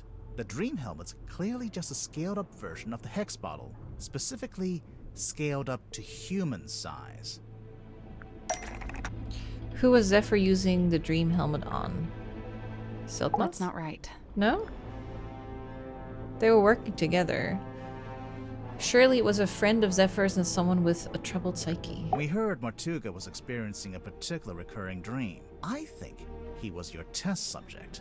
So, Mortuga wears the dream helmet and lays on your weird chair thing. And then you give him some of the moon potion to help him sleep. And as he dreams, the dream helmet collects the spirit energy and sends it to... Where does the dream helmet send the dream spirit energy? To the bottle? That's not it. Oh, I thought maybe the little guy absorbed it and then... The fog ball? Oh yeah, the key thing. This antenna is wirelessly transmits to this antenna. The fog ball receives the radio signal. Fog ball transmits the dream energy? Receives it? This antenna wirelessly transmits to this antenna, and the fog ball receives the dream energy. Do not think I cannot hear your mocking tone. It may surprise you. It's to just learn like that tapes I to have it. indeed had some success in this area. I did once successfully filter something into the fog ball, and I witnessed a face inside the glass. Oh. A face? Gregory. No doubt the visage of someone from beyond the veil. The fake Unfortunately, uncle. I have been unable to consistently replicate it. Because of Did the you make old a record of act. it? I thought I did, Mm-hmm. but I can't remember where. It's on the back of the booklet. There. Zephyr wrote about the face that he'd seen in the ball. There it is. Irrefutable evidence. Sorry to burst your bubble, Zephyr, but It's designed. the fog ball was designed to show that exact face. What do you mean? The newspaper. There it is.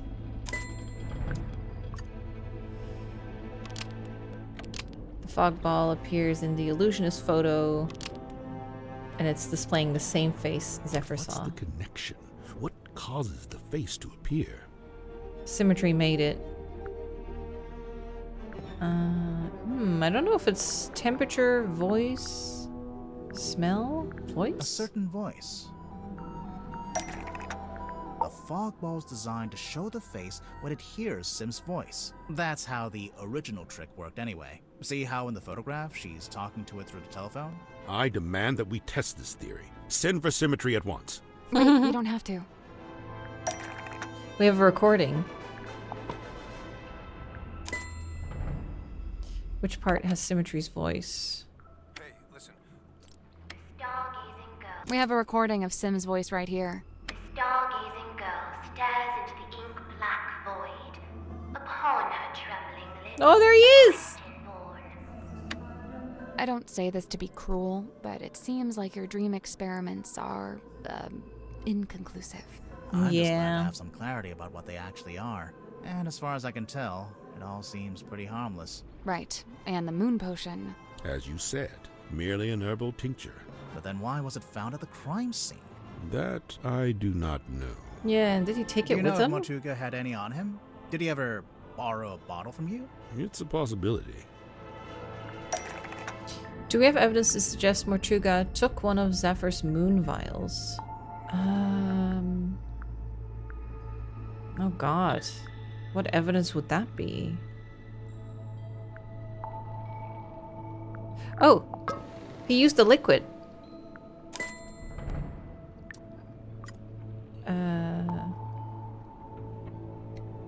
There.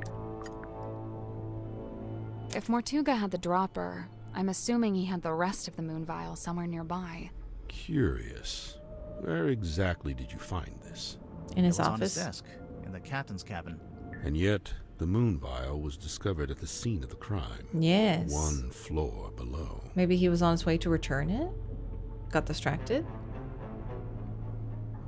So, Hex actually shows his thoughts on his skin? Yeah, it's incredible. Hey, what if we got him to think about something else? Alright. That's another check mark. That just leaves Grip. Maybe we can get Hex to think about something else. He is nocturnal. You will leave him be. Okay. So we're not allowed to mess with him. That's fine. Have I shown everything to Grip? He's such a cutie. Do you know if Zephyr made this himself? He must have done. He didn't have it when I first got here. In fact, I'm pretty sure he measured Mortuga's head to get the shape right.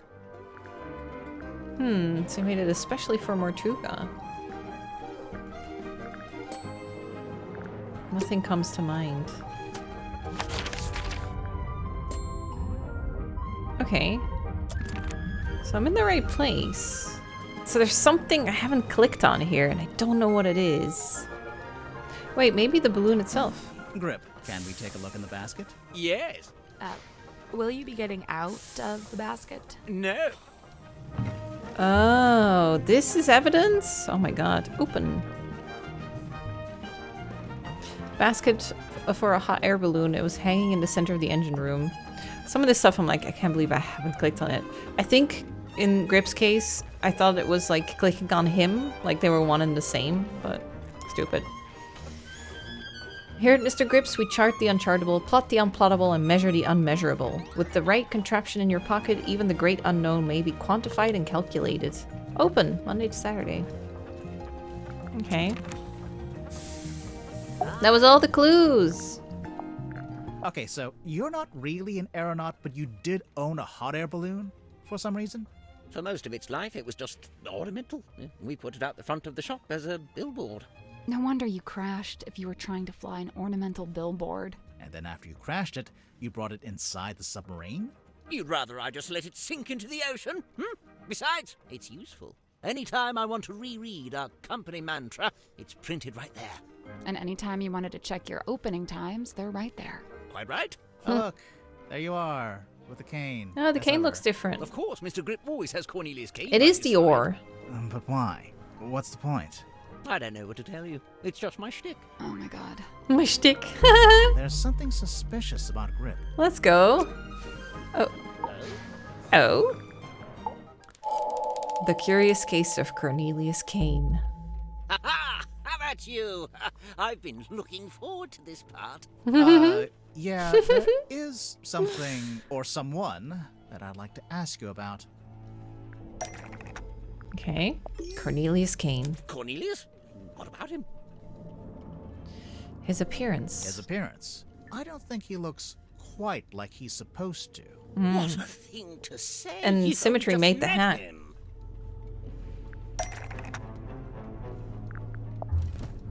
There. The picture of the cane looks different than the Now you one Grip mention has it, now. They don't match at all.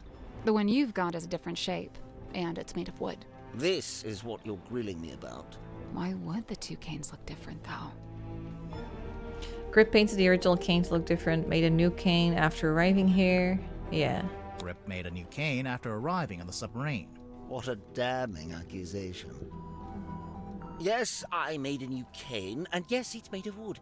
Where are you going with this?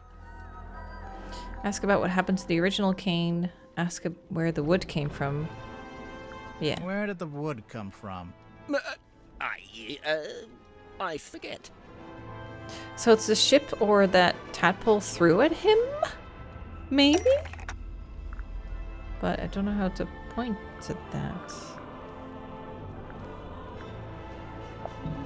That's not right. What other object on a submarine was the origin of the wood? Object. There's a faint resemblance, I suppose. But aren't the wheel spokes a fair bit shorter than Cornelius? Oh, the tape. Bandage. If you look at his back, if you remove the bandage, you can see that Cornelius is made from two wheel spokes joined together.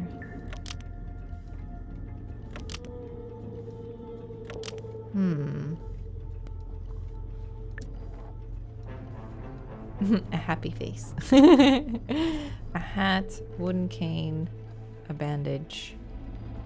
Isn't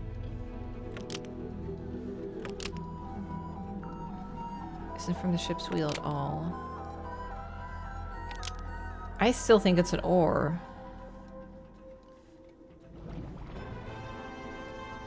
This is the correct clue, but we need to choose the right part.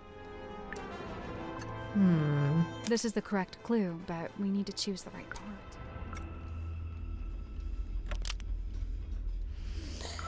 If you remove the hat, you can see that Cornelius is made from a hat.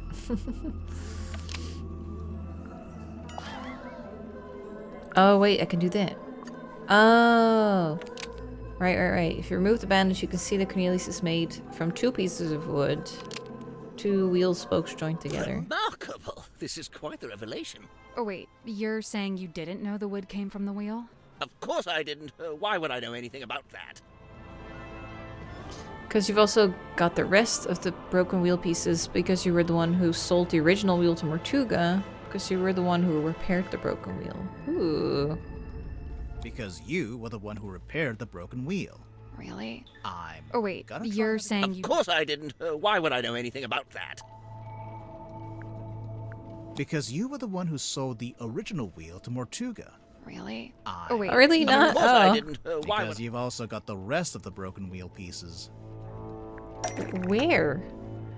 Where does Grip keep the pieces of wood that broke off the ship's wheel? Are they on the balloon basket? I don't think so. Oh, they were in there. The wood inside the basket is from the broken ship's wheel. So, Grip, I have to ask, do you know anything about how the ship's wheel was broken? Yes, I was there when the wheel was broken. In fact, Mortuga and I, we broke it. You broke it?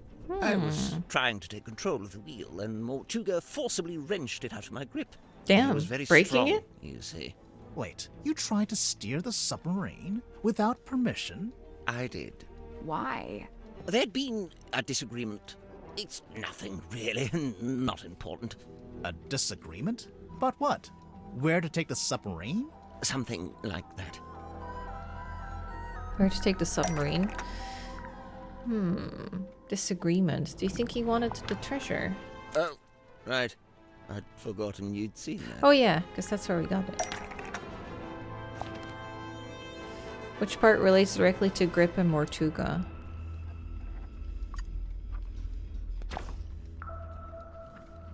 Oh, the buoy is there. Oh, the Emporia logo is on there. Hold on. Map interpreted by Godric Grip. For customer, Magnus Mortuga. It's a record of service from your shop. Not the one here in the submarine, but the real one in the town. Long time ago. It's all there in black and white, I suppose. Is that why you were on Yes, your balloon? indeed. To hunt it Some down time yourself? ago, Mortuga came into my shop. He showed me the map and asked if I'd be able to interpret it for some voyage he was planning. Interpret it? It's marked with an X, but there's nothing in the way of coordinates. Nor are there any apparent landmarks, given that it's just describing an area of ocean. So, how did you work it out? By employing every ounce of my skill. By working harder than I'd ever worked. Something about that map, the mystery of it, the feeling of chasing down the unknown. It grabbed me, and it didn't let go. For 2 weeks, it was all I thought about. I was so focused on it, I barely slept. Easily the most thrilling job I'd ever taken on. I even waived the payment. I couldn't in good conscience charge for something I'd enjoyed so much. The problem was, afterwards, all my other work suddenly seemed banal. I began to daydream of that thrilling feeling, that pursuit of the unknown. It led me to eventually close up shop and head out in my balloon. Damn. On a voyage of my own, which, as you know, ended rather abruptly. Right. But to be pulled from the ocean by Magnus Mortuga himself, and to find that very same The map laying coincidence. on his desk. I asked him at once if he'd ever followed the map to the coordinates, and he said he hadn't. I was disappointed at first, but then I realized we had the submarine. We could still go, right now. But Mortuga told me we would be doing no such thing. In fact, we weren't Why to be not? navigating anywhere. Instead, he seemed insistent in hovering near the Silkworm Coast, like something was keeping him tethered to it. So, you tried steering the submarine yourself. I'd convinced myself it was what Mortuga secretly wanted, even if he was refusing to admit it. I thought a little nudge might be just what he needed. Get him out of his comfort zone. But he really didn't want it, huh? But as I've already admitted, it didn't go to plan. Mortuga came into the control room, we briefly thought the wheel was broken, and that was it. My request denied, I soon found myself opening a new branch of Grip's Emporium right here in the engine room. Which, of course, necessitated the construction of a new Cornelius cane. There's one thing I don't understand.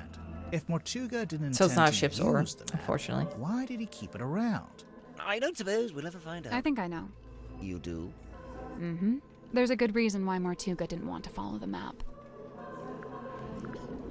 He found out the map was a hoax. He decided it was too dangerous. That's what I was thinking, but these are good ideas. Maybe he already knows there's nothing there.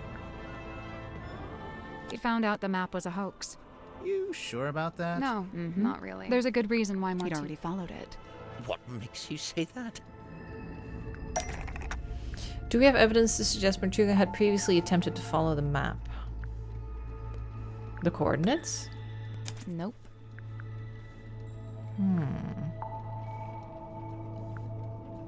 Video evidence. Wait, video evidence?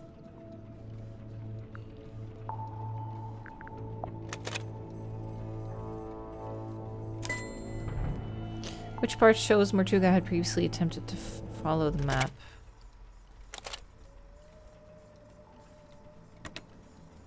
Close your... You really? This is a film of Magnus Mortuga and a woman named The map. Felicia Stonetop. They're talking about their plans to follow the map. Remarkable. Wait, was that filmed here on the submarine? No, in fact, it's not a submarine at all. What vessel are Magnus Mertuga and Felicia Stonetop standing on in the film? The ship. The ship was called the Dearest Selena, but it belonged to Felicia Stonetop. She was the captain and Mortuga was her helmsman. See? He's at the top there, manning the wheel. You know, that's been on his desk since I arrived, and I never once thought to ask him about it. So, okay, we know they intended to follow the map, but do we know if they actually managed it? Good point. Making plans is one thing, but a successful expedition is quite another. I can't be sure, but there was something we found here in the submarine. Something that suggests to me Mortuga actually did reach the center of the map. I thought it was the box, but that's not it then, if that came from the fellow manor. Do you have something to suggest that Mortuga successfully reached the center of the map?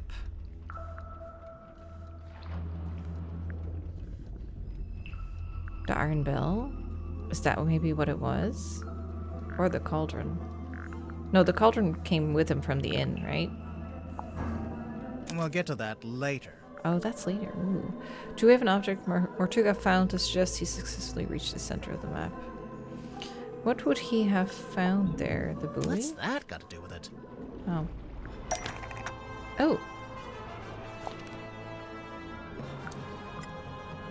Oh yeah, look at that. I think you might be right. But why didn't he just tell So me? that showed... Maybe it was attached to the That was treasure? Such a big secret. Surely it wasn't just this. It hardly seems like anything at all. It's Well, there's a chain. buoys are normally put in place to mark a position. Mm-hmm. Position of something else in the ocean? It Yes. has to be. It's anchored to Think something. about it. If the buoy wasn't attached to anything, then it would have floated away, making the map worthless. So, if they found the boy when they went to the center of the map... It was only because it was attached to something else at the time. Okay. Oh. That was it. I think it's finally time to make our report to Cynthia. She'll be thrilled. Oh. Yeah, that's everything. Well, we still haven't been outside, but... Hey, do you have a minute? We're, ready to make our report. What's wrong? I appreciate your hard work. Truly. However, I think it's time you left. What? We didn't even tell you what we found. People are starting to accuse each other. I don't like it. So you're giving up? You're not gonna see this through? Sorry, but I just think...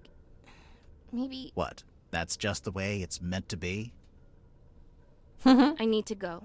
Everyone's gathering in the mess hall. I'll resurface the submarine, and you can leave via the foredeck. I guess we'd better go. Oh, but we can make an announcement when everyone's together.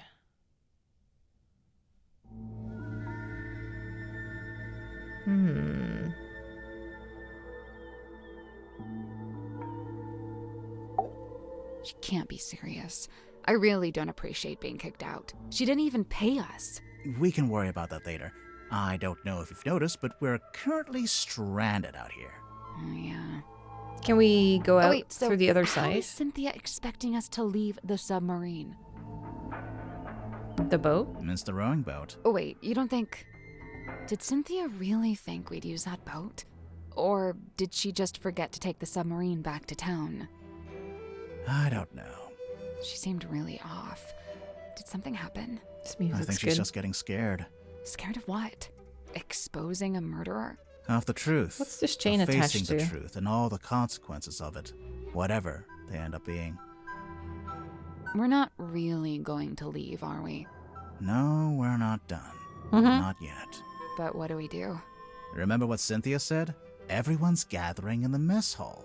Seems like something of an opportunity. That's what I was thinking. Not just that, but we're back on the surface too. We sure are. So, what are we waiting for? Yes, go check out the room. Ooh, chapter 3. Secrets of the Mortuga submarine. What a cool design. The chain just leads to the door. It's the foredeck. Looks about the same. We've got work to do. Okay, let's go here.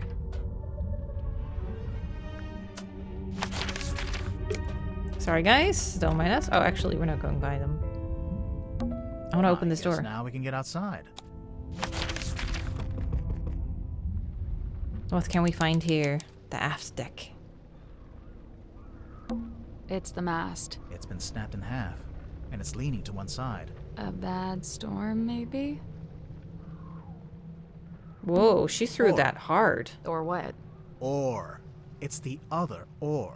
From the rowing boat on the foredeck. What's it doing over here? Tadpole told us she threw it over here. Yeah. And it got stuck in the wall. And hasn't moved since. Seems like it. That's crazy.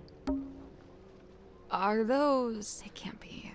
Wouldn't they get washed away? Fingerprints? It almost looks like they're burned into the wood. They're permanent. Holy... Grimoire, there's a giant wooden woman tied to the back of the submarine. That's the Selena thing, right? Oh, yeah, Stone Top. I was wondering if they kept this. I half expected to find it inside the submarine somewhere, but it's too big to fit in the storeroom, I guess. It's the figurehead. Yeah. Okay. Yeah, Stone Top. Cool. What else? Is this all that's left of the sail? That's kind of sad. Old rigging. It's kind of slimy. It's the aft deck. It doesn't look anything like the foredeck. Of course not. We arrived at the submarine just before sunrise. And now it's sunset. It's the aft deck. It doesn't Of look... course not. What's this? I don't know what it's called, but I think that's where you attach the wheel. Oh, yeah. The ship's wheel? Yeah. Huh. Can't really see anything else. See if I missed any clues. Whoa. What? You just said something. No, I didn't. What was that? But... We've heard that before. Never mind. Ooh, checklist. Oh, I guess now that she's not here, we can check out the coat. Now Cynthia's not here, we can finally take a closer look at that jacket. We could, but it's still locked behind glass. There must be some way to get at it. Puzzle? Now there's an electronic... Yes.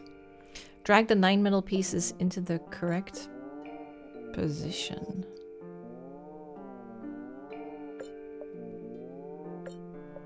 Whoa, what do I do with this? Can I not rotate these?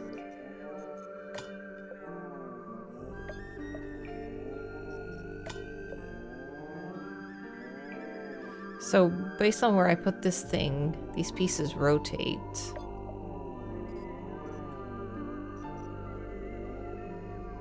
Huh.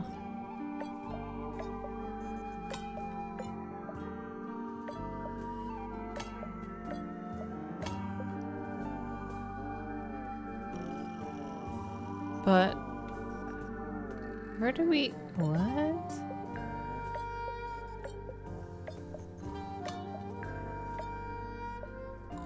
How do we do this?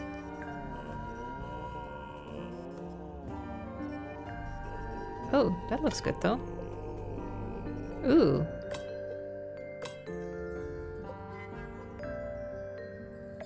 I think that pretty much counts. Maybe if I put it a bit further away.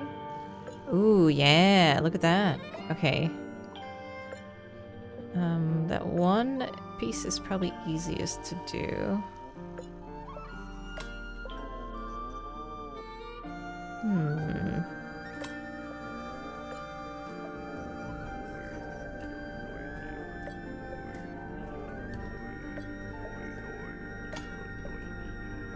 What if I put one piece like here?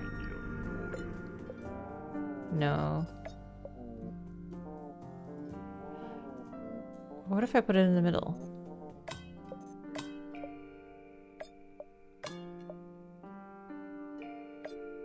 Right?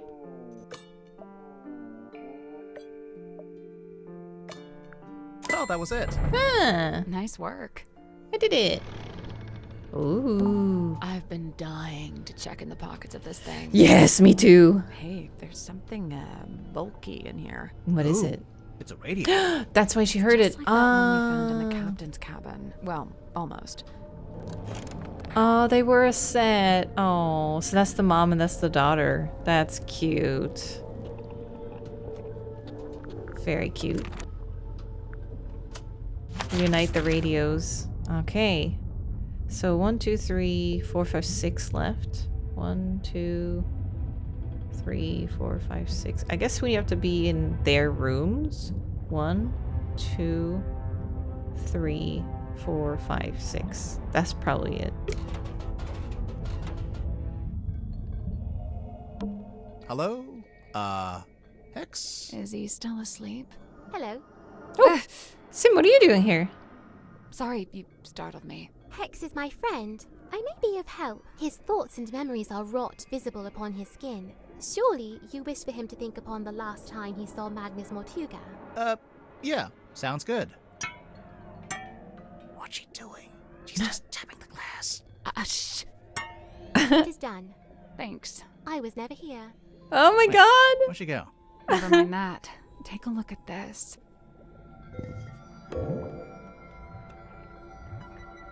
Oh, yeah, that's him. Oh, the bell! Yeah, it is that. The bell fits on the cauldron. Holy shit. That's what I thought. Zephyr's bookcase. Wait, what? Oh, right. Let's take another look at this. Grab it. Why don't you reach in? Maybe there's a switch or something on the other side? Why don't you? Because I absolutely do not want to. Here goes. Got it. Oh. What? I did not Bookcase expect moved. that. It was a secret door. Sally, you must be thrilled. My secret door quota is well on the way to being. Wait, what? I had no idea. Oh, there it is. That's what we were seeing. Cabin of Curiosity. Is that what I think it is? I want to take a closer look at it, but it's locked behind glass. Okay, there's little icons everywhere. Maybe it's a skull puzzle? There's a bunch of little skulls down here.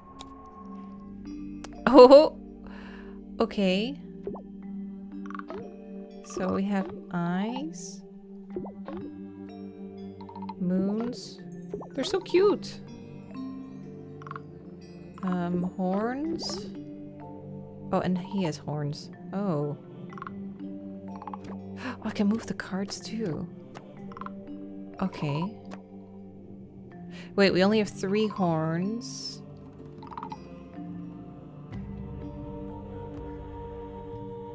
Wait. Are these both horns? Okay, red. There's only 3 reds, so red has to be up top somewhere. Oh, I can rotate them to have a look. Oh, he has a long nose. It's a nose. Okay.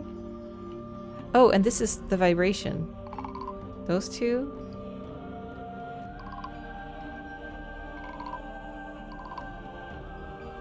There must be more. Or it could be those 3, actually.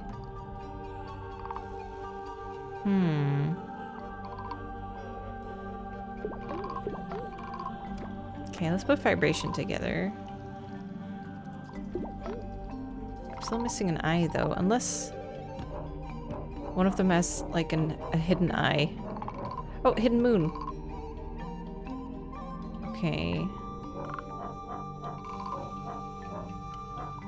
Wait, one of you has to have a moon. No?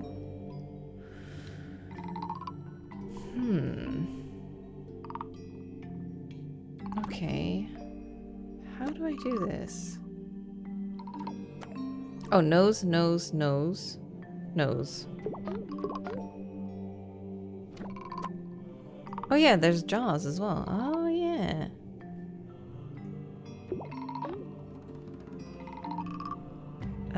So that's jaws. You're still shaky, right? Yeah. Shaky. Okay, moon.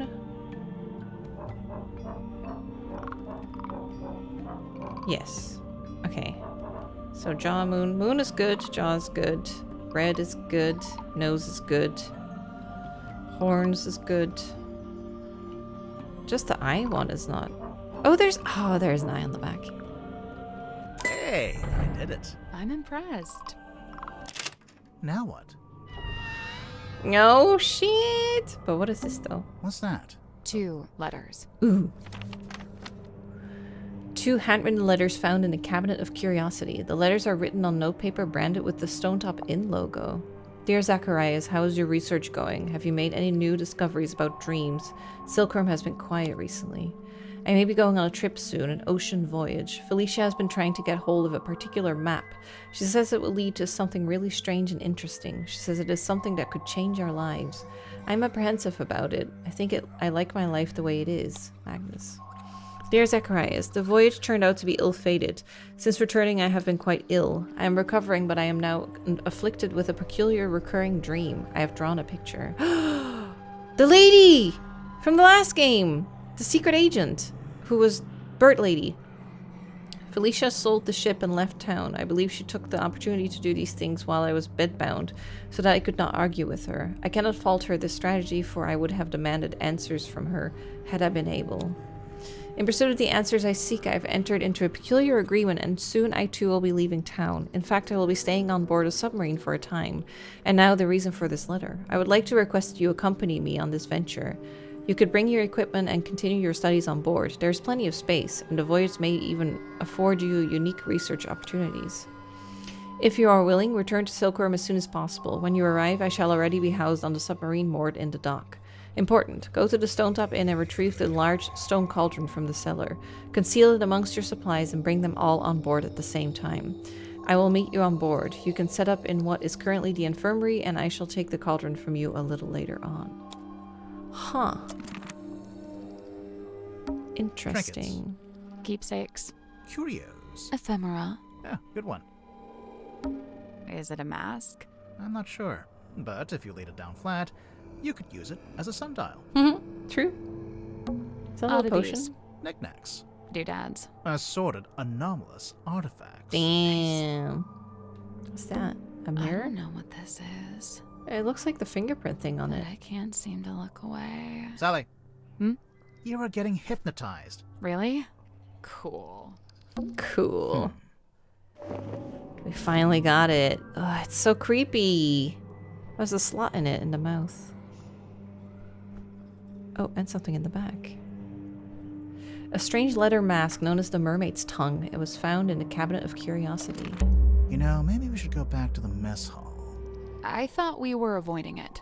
Everyone's in there right now. Yeah, well, that's exactly why it might be useful. Not yet. I have 4 of 8. Is there anything else in here? No, wait. I should go to the places that people were in. So let's go to this one.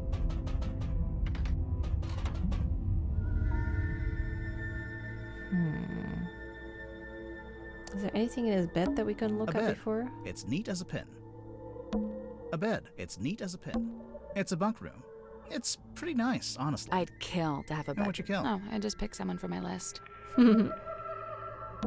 It's Worman's typewriter. We already solved the puzzle and found the handwritten letter. Yeah. A bed. It's a mess. Okay, this one has something under it. Oh, it's been drained of water. I thought it was a diving airlock. Oh. But maybe it's just a ballast tank? Because we're above Only water? one way to find out. Oh my god. Dome tank. Oh, what is this? It's a real, actual treasure chest. Let's open it. Hold on. I'm just savoring the moment. And done. Oh, the music! Move the flags and pirates into the correct keyholes. Tap the pirates to rotate them. How would I know what the right one is?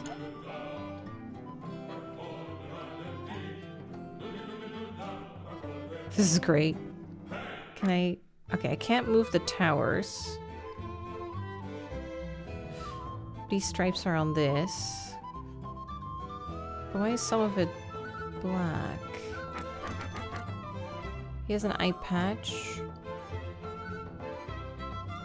This is just yellow. I'm assuming the keyhole needs to be like this.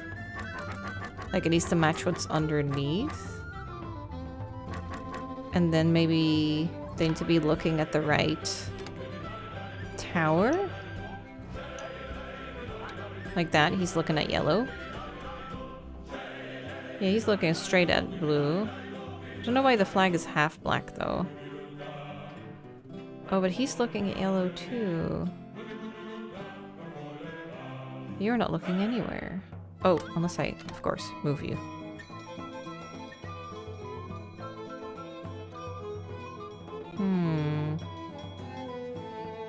I think it's better if he looks at yellow. He's the only one looking at the upper area. Oh no, wait. He can look at red. And then, okay, hold on. We can have this one look at blue. That one look at green. Oh. Yeah. That was right. Nice. Rats. What's inside? Ouch. What happened? I cut my finger. Oh no. There's something sharp in there. What is it? Whoa. Treasure. Cool. A pile of assorted ocean-themed treasure was locked in a chest in the dome tank. I guess it was the coral that's sharp. It's weird. It's like a crystal.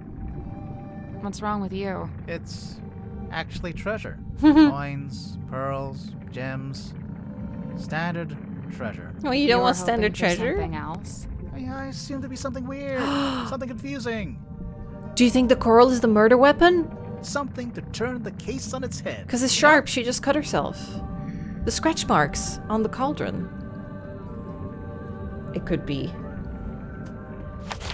Wait, I should look at the door, actually. Don't touch that door. It goes right out into the ocean. I doubt you could open it if you wanted to. It's probably pressure locked while the room is drained of water. But if the room was full of water... Then yeah, you could use it to go outside.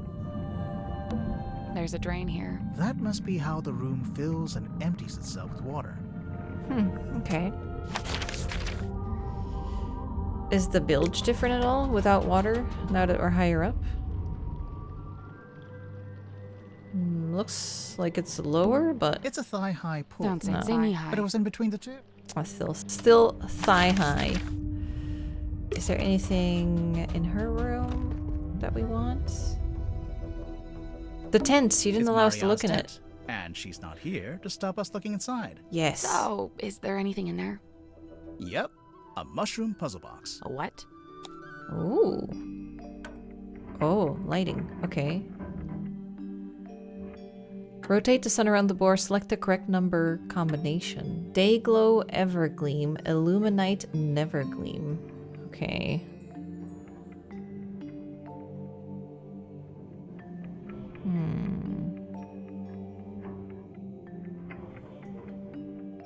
Oh, this is hard to count. Okay. I'll set it like to halfway first.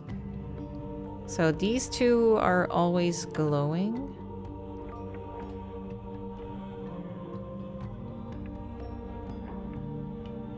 Wait, yeah, hold on. So those two are always glowing. These two? No, that one. This is hard. Okay, that one disappears.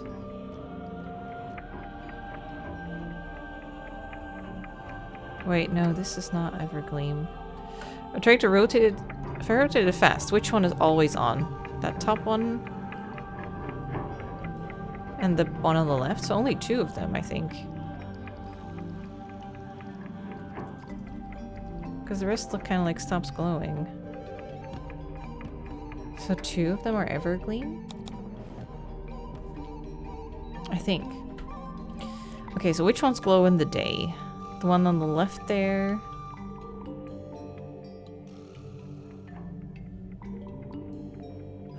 The one in the middle bottom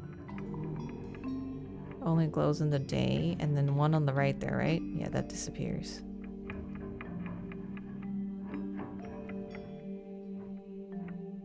So I think it's 3. Okay, Illuminite. So these don't count anymore because I've used them already. 1 is there.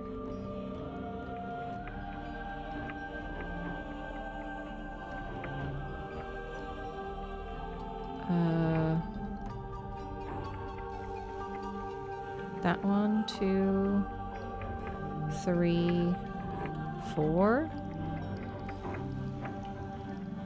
I think 4? And then the witch is never. So we're seeing 1, 2, 3, 4, 5 now. There. 1, 2, 3 of those disappear. 4, 5, 5? That's the one. Oh, thank God. Good job. That was hard. It opened. What's in there? It's a little plastic thing. Oh, wait, I know what this is. It's a tape from Mariana's dictaphone. Ooh, new tape to play.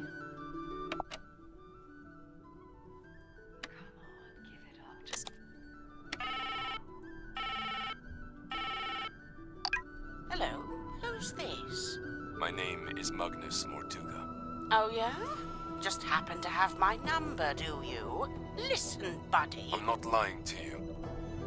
You and I share a mutual acquaintance, and she has informed me of your skill set. I wish to hire you, and I believe I have something I can offer in payment. I'm listening. What are you after? I'm in need of information. Information about a woman named Felicia Stonetop. Okay.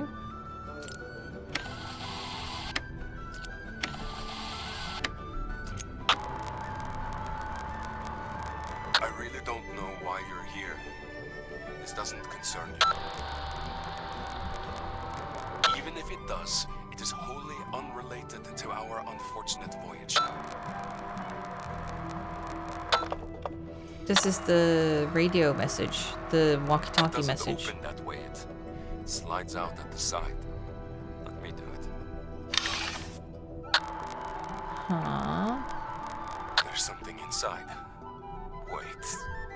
What's this? Okay. That recording. It's Mortuga opening the black box. Yes. It's what Mariana said she recorded while she was in the control room. And just like she said, Mortuga's having a one-sided conversation. Yeah, because it just happened to cut out the other party every time when the walkie-talkie turns off. I think it's missing half the audio. If only we could hear the whole thing. Even as it is, I'd say this is a pretty important discovery. Oh? We finally know how to open the black box. Do we? Yep. It's no wonder we couldn't get the lid open. Okay. We're on our way. Let's see it. Maybe there is a way to open it after all. It slides out at the side. Let me do it. Slides out at the side. Oh, what the fuck? We didn't try that. The box that was actually really easy to open. Okay, film reel. It's a film reel.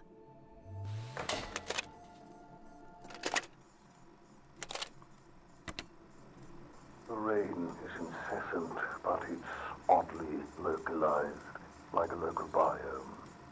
Fluid. What I believe to be amniotic fluid is being diluted. I'm curious to see what happens. Isn't he Remington? Born here long ago. How long, I cannot say. We found traces of its pilgrimage to the south.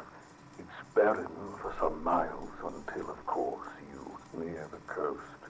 Follow the line and you'd come to a small settlement known as Silkworm. Oh. It may be endangered, or it may hold a position of insight. I'm not sure.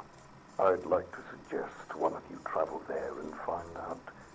Faustus, I thought perhaps this might interest you in particular. Ask for a man named Solomon Stonetop. Huh. It's an envelope. Black-edged mourning envelope found in the black box. It's been ripped open at the side and is currently empty. Faustus Fellow, Selena Stonetop, Governor's Manor. Okay. It's empty. Those black edges. Yeah, it's a mourning envelope. It's used to send news of someone's death. It's a scroll. The other half of the thing. Ripped scroll found in the box. I know you wanted the coordinates, but I don't know them, so this is all you get. If you don't know how to make use of it, that's your problem, not mine.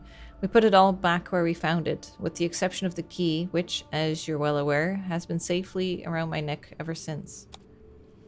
Oh, the necklace, like in the story, the necklace was important. Remember, it destroyed my father within a few short years. He was a man of sturdy constitution too, or he had been, before we found it, before he spoke to us. A wise man would simply put the entire thing out of his mind. SS. Yeah, I know. Should we put it back together? All in good time. Okay. Find all the clues. Now we actually found all the clues. Okay. 6 of 8, though. Airlock Grotto still has something, and Iron Bell. This? Maybe it's time we took another look at this Iron Bell. So, we've been calling it a bell this whole time. It used to be a bell. It used to be a bell. Really? I'm So, gonna try that we've been calling it a... It's not a bell at all. It's a mechanism that connects to another clue. Mm-hmm. The cauldron. There. The hanging piece pierces the shape on the lid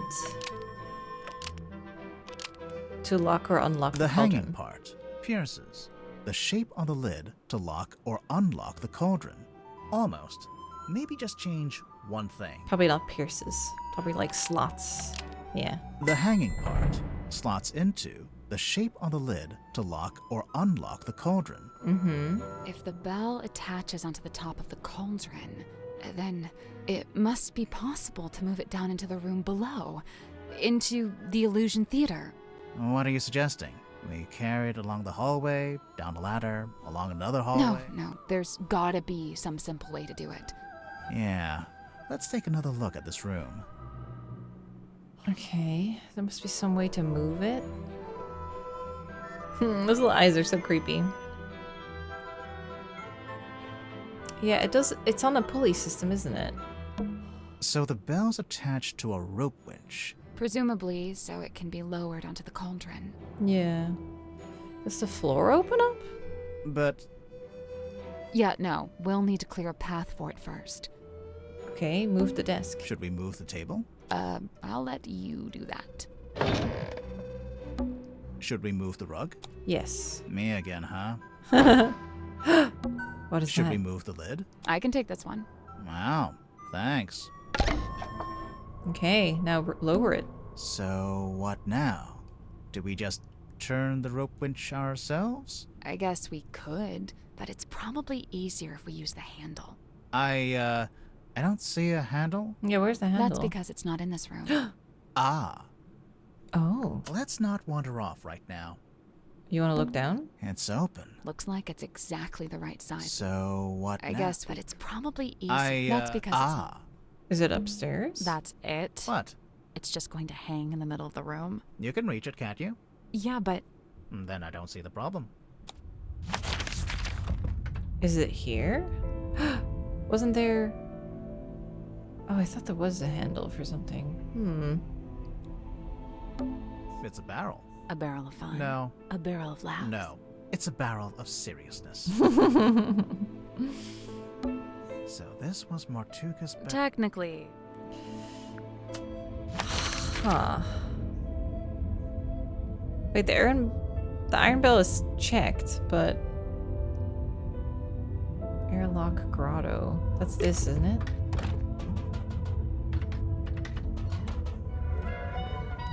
Yeah. So this... Oh, we're gonna... Tadpole's not here. We're gonna smash the bottle? Thus, you're free to start breaking her belongings. Break it open. What are we doing? Now we can finally take a proper look at this. Okay. Curse in the cauldron. A small room within the bowels of the ship. His lifeless body lies in the shadow of an ancient stone cauldron. The cauldron's heavy iron lid has never been unlocked, has never been opened. For all his strength, he ultimately proved powerless against the lure of the unknown. On this morning, the cauldron has been unlocked. On this morning, it is wide open. It is understood that Party A commissioned a Mr. Donovan Drummond to construct a Tortuga submarine by combining parts of 2 other vessels. Party A claimed to have paid for this transaction alone, and thus was the legal owner of the Tortuga submarine, despite its name. However, one Cynthia Seafoam has now provided evidence of how exactly Mr. Drummond was paid. It transpires that Mr. Drummond was paid with the deeds to the Stone Top Inn, which belonged solely to Party B at the time of the transaction. So it was on the back of a... Well, that right, looked familiar. the piece of paper that Cynthia dropped. It's a secret 3rd page of the command contract. Secret 2nd page, technically. Okay, cool. Is that everything? Nearly. I think so. There's one more room we need to revisit. Is there? So now the ceiling here we is are. One open? last time. There must be some way to get the iron bell to lower onto the cauldron. We'd better shut it. Okay.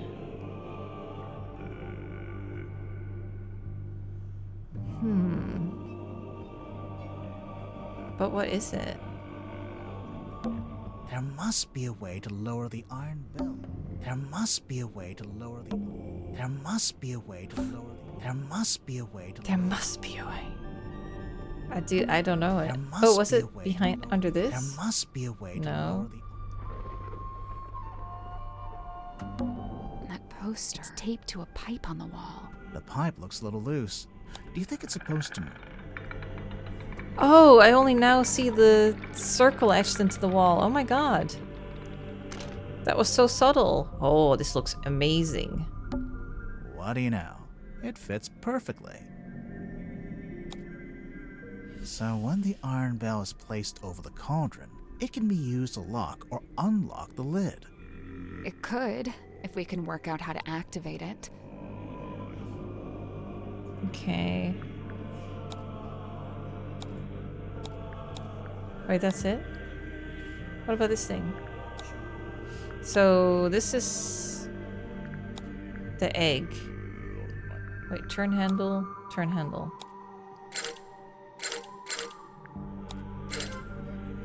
Front? I can't quite reach both handles at the same time. Maybe if my arms were a little longer. You don't have to stand there with your face pressed into it. I'm not. Because there's 2 of us. We can take one handle each. Oh, right. Okay. That little metal part isn't supposed to be there, huh?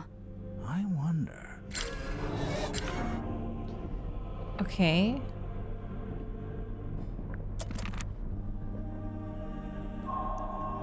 Chapter 5. The Unveiling of the Illusion Theater.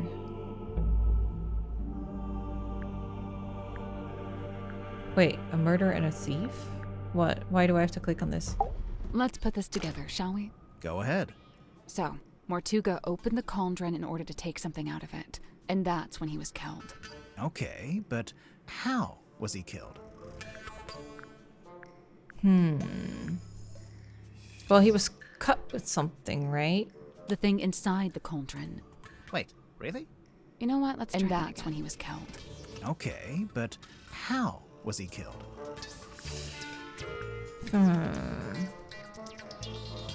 The stone cauldron. You sure about that? No. And that's when he was killed. Okay, but how? The bell? Iron bell. We know that the cauldron lid is unlocked by that screwdriver kind of thing on the iron bell. Yeah. So if Mortuga wanted to unlock the cauldron, he'd first have to lower the bell into this room, like we just did. You know, we've actually got evidence for this. First-hand evidence, no less. First-hand evidence to confirm Mortuga lowered the iron bell. Oh, the poster being upside down? That's not it. Oh.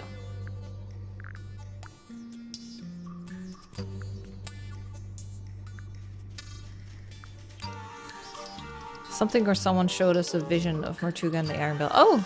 Hexapus. Where is he? Hex had a memory of seeing Mortuga through the window of the Illusion Theater. Oh yeah, look at that. The dark shape that lowers down in front of Mortuga. That's the iron bell. Must be. But then to actually unlock the cauldron, you have to turn the handles on both sides of the bell. Yeah, how does he do that on we just his own? did that too. It was easy. I mean, sure, if you've got two people taking one handle each. Yeah. But how did Mortuga do it? Did he have help from He someone? had help from someone else. Wait, really? You know what? Let's But try then that to again. actually damn it. unlock the cauldron. Yeah, well, we just did that too. I mean, sure. But how did Mortuga do it? A tool then? He used a special tool. You sure about that? No, But- yeah, well, we But how did Mortuga... I mean, he used the tool and he did it by himself. Are the same thing, if you ask he did me. it by himself. You think? I'm pretty sure, yeah. There's even a record of him trying to do this once before. Is there? What kind of record? Felicia Stonetop's diary, from their time on the Dearest Selena. Magnus put his arms around it to turn the things. He can just about reach, but I told him not to do it like that. Might not be safe, since we don't know exactly what'll happen. So I said we could do it together, one each. So Mortuga could do it by himself. I don't remember that. But only just. Right, only just. Did I miss In that order entry? to reach both sides, he had to place his body directly up against the bell, just like you were trying to do before I told you not to. And that's what got him killed? What was that diary entry? I don't remember them finding the bell.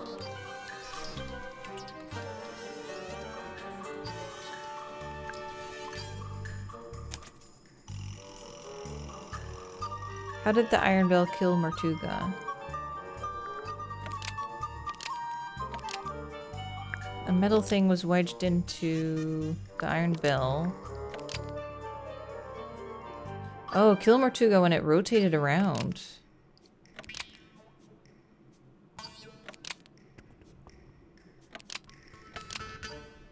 The metal thing was wedged into the iron bell to kill Mortuga when it rotated around. Because it knew he had to hug it tightly. Mortuga was cut straight across the neck when the upper section of the bell swung around. We saw how fast it goes, and it's really heavy. It must have a whole load of force behind it. The little metal thing. It's not actually part of the iron bell. Someone must have put it there. Right, the culprit, presumably, knowing it would kill Mortuga if and when he tried to unlock the cauldron. Only it's, kind of small. Even if you did press up against the bell, I'm not sure it's long enough or sharp enough to It looks cut like you. half a scissor. It's been broken. It was longer, but it's been broken in half. The part sticking out of the bell isn't the complete murder weapon. It's a fragment left behind when it was broken, presumably when the culprit took it back out. A fragment of what? A knife?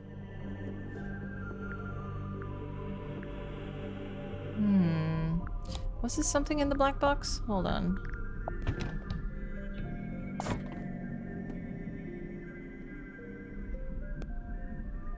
I don't think so.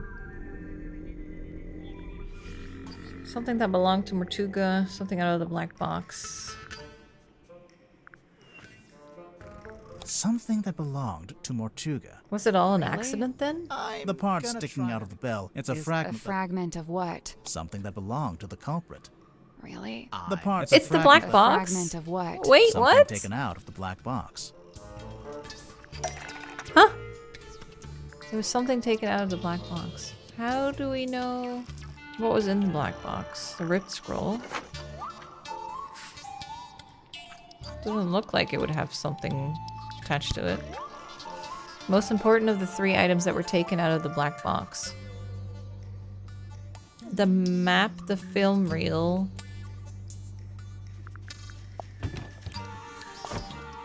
Oh, the letter. The morning letter. Wait, really? What? Which part shows what's been oh, there were scissors in there. The envelope's empty now. I hadn't even seen But that. there's an imprint of what was in there when Mortuga first opened the box. It's pretty clear. You can see exactly what shape it is. Okay, but what is it? And why was it in that envelope? A pair of scissors. Yeah, let's do that. The envelope's empty. Wait, now. it's not a pair of Pretty clear. scissors? You That can looks see like exactly scissors. What shape it is. Okay, but what is it? And why was it in that envelope? Is it a necklace? Oh, that's a scissor necklace. I'm pretty sure we'll circle around to that later. Oh, but she's wearing it. Painting of someone wearing a necklace. Oh.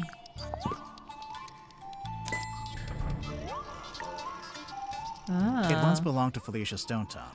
She's wearing it in the painting. I'm pretty sure she is, anyway. And that's sharp? I don't know. It doesn't show the necklace very clearly. It's half hidden in her dress. Now, can I do?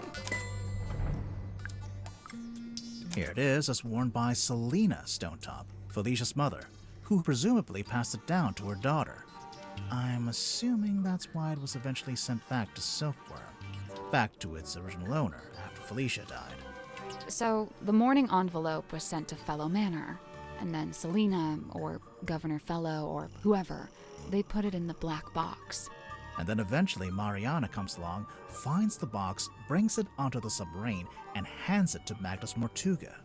Who then opens it while he's in the captain's cabin with the culprit. Opening the black box while he was inside. Yeah.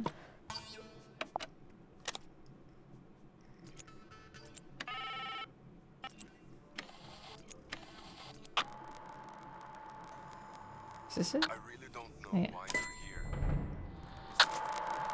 I really Okay. don't know why you're here. This doesn't concern you. Even if it does, it is wholly unrelated to our unfortunate voyage. It doesn't open that way. It slides out at the side. Let me do it. There's something inside. Wait. What's this? But what happened next? So that's him finding the scissor We thing? know Mortuga didn't stay too long in the captain's cabin, since Mariana told us he came back into the control room. So, maybe Mortuga left the culprit in the cabin with a necklace? And that's when they could have wedged it into the side of the iron bell, so that if Mortuga attempted to unlock the cauldron by himself, It would be the last thing he ever did. Hidden in the back. There's something I don't understand. what? Mortuga opened the cauldron in order to take something out, and that's when he was killed. Right? So why was the cauldron empty? Culprit stole the contents. It was always empty. Mortuga emptied the cauldron before he was killed. No. Because he got killed opening it. The culprit stole the contents of the cauldron. That's the only way to explain it. And it's But a thief, how did right? they get to it? How did they get to the cauldron? You mean because the room was locked? Well, not technically locked, but Mortuga turned the wheel to shut the bulkhead door from the inside. Were they hiding in the and he little shut it cabinet? Tight, probably as tight as he could. And by all accounts, he was pretty strong. Strong enough to open the door, broke the door down, and didn't need to use the culprit door. didn't need to use that door. So culprit didn't use the bulkhead door. How did they access the crime scene? Well, I guess they could came in via have the come captain's through the... cabin. Yeah. You know, through the hole in the floor. Surely Mortuga would have made sure nobody could get into the captain's cabin. How? How did Mortuga stop people from going in? Lock the door? The eyeball. He had a key, he would have locked it. You think? Definitely. Since he'd have rearranged it like we just did, moving the desk It and would the be rug too would obvious, reveal the yeah. hole. He wouldn't want anyone wandering in and seeing that. So the culprit would have needed the eyeball key. Mm-hmm. But Or they how? came in from outside. I doubt Mortuga but- left it lying around. He probably took it with him. Yeah, I'm pretty sure Mortuga did take the key into the illusion theater. But then he died in a locked room. So how did someone else get hold of it? Ooh. The vent. How does the culprit get hold of the eyeball key?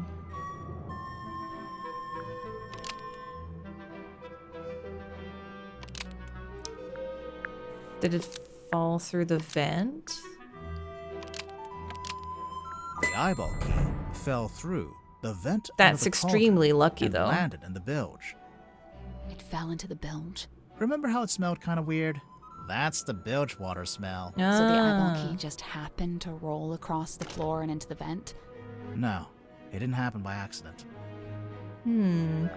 Used air to blow the key, tilted the submarine. Oh! The culprit tilted the submarine. Everyone felt that nudge.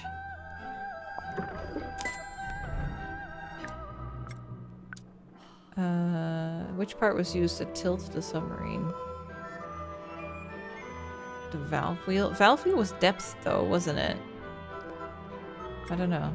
Making the submarine surface tilts the front end up and the back end down. They moved the whole submarine just for that? That would make sense why everyone felt that. Have any evidence for that? Aside from most of the suspects mentioning it in their statements. Oh yeah. Anything else? A phenomenon observed at the crime scene, a clue found in the control room, a clue found at the crime scene. That it surfaced shortly after the murder. Maybe the vent was closed?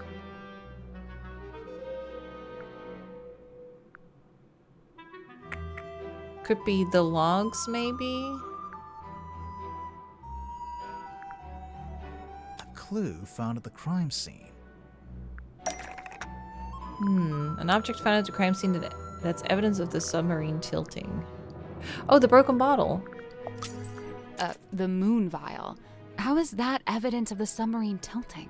It makes sense if you know where it came from. Oh yeah. We found a part of it that got left behind. Wait, what? Where'd the moon vial come from? Oh, it rolled from the... Oh, from up above into the room below. So the moon vial rolled right off Mortuga's desk and through the hole in the floor. Anything else? Interesting. A phenomenon observed at the crime scene. This is the grate, maybe? The blood may be moving? Mortuga's blood. It pulled out first, but then started running down towards the bilge vent. Anything else? I guess we're doing all of them. In the control room. Evidence of the submarine suddenly surfacing. I mean, could it be the logs messed up?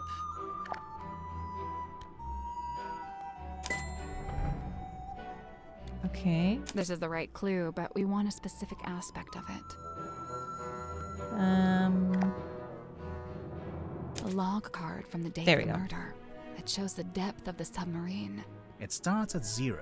That's when it surfaced. Presumably that's when Mariana came on board. It steadily goes down, but then later it suddenly goes back up again.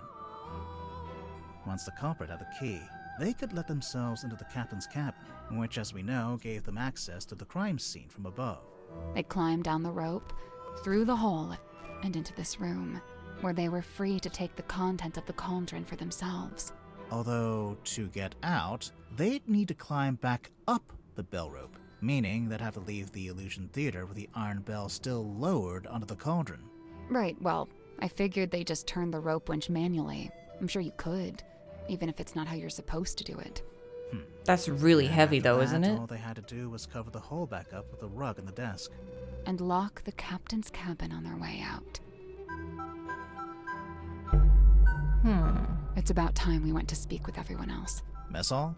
Let's go. Alright. Where did everyone go? Wait, do you hear that? People I fighting? can hear them arguing. I think they're above us. In the parlor? What's going on? Oh, cool.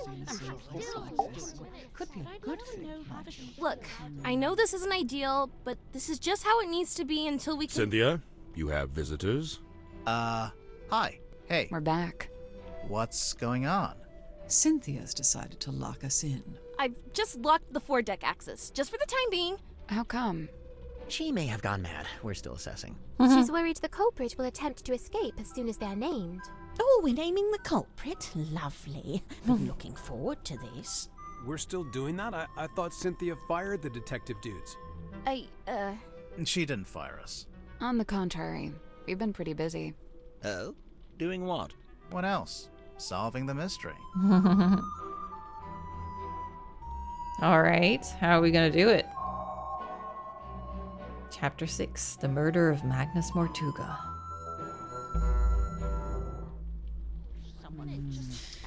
Can I talk to everyone before I make a report, or...? Who is it? How? Why? We'll get to it. What's the holdup? We're all here, aren't we? I'm pretty sure I'm gonna have to say. Okay. So what are we looking at? Do you have the murder weapon? No. Kinda? Right, kinda. Cynthia, maybe you should have fired them. No, look, listen to me. Mortuga was killed by the mechanism of the iron bell. It lowers into the cauldron and they fit together. It's a big mechanical lock. Right, and there's this little metal thing wedged in the side. It's not part of the iron bell itself, but it was placed. They got in and out without ever opening or closing the bulkhead door. Okay. So, the murder weapon... It's a necklace? Felicia Stonetop's necklace. And it's still missing? Right. Apart from a small fragment that snapped off and was left in the iron bell. And Mortuga was killed because he tried to take something out of the cauldron? Take what out of the cauldron? What got stolen? It can only really be one thing. The one thing that all of this has been about. The treasure? That they were hunting for? What was he keeping in there? Oh, the mermaid's tongue? The mermaid's tongue. Oh. Oh, this is so cool. They're all looking at it. It's awesome. The mermaid's what? It's a kind of ancient artifact. Mortuga found it on a sea voyage years ago. Right. The same voyage captured on this film reel and depicted in this bottle. Captain Felicia Stonetop and her helmsman, Magnus Mortuga. They went off into the ocean on a ship named the Dearest Selena. And came back with a mermaid's tongue. And that's what Mortuga kept in the cauldron? But it was empty. It's been empty since we discovered the murder. Quite right. If this mermaid's tongue came out of the cauldron, where's it been this whole time? Well, we found it in Dr. Zephyr's cabinet of curiosity. Did you? Fascinating. But what is it? What does it do? What does it do? It says it in the caretaker's journal.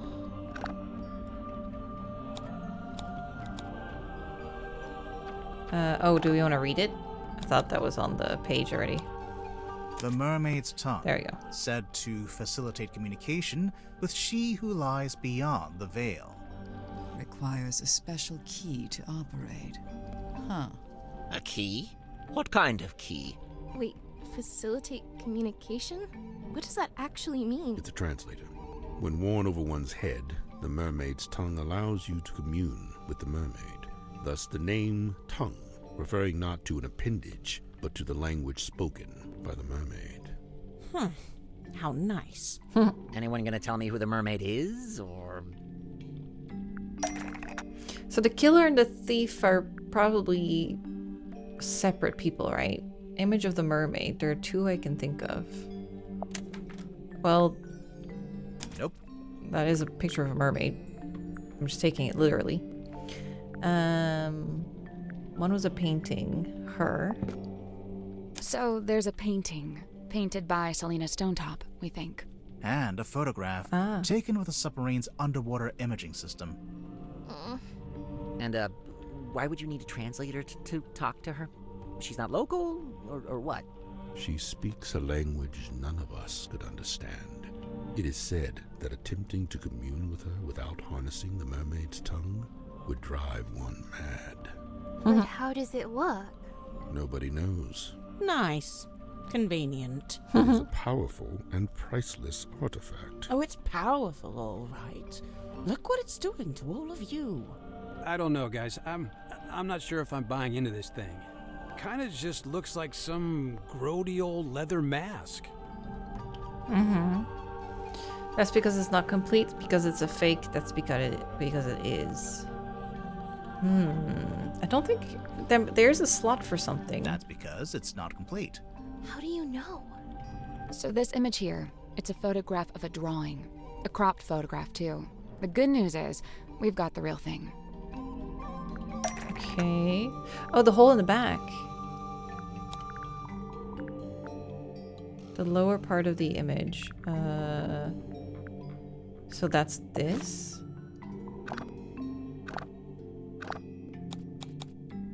That's not it. Oh. That's not right. Lower part of the image? Oh.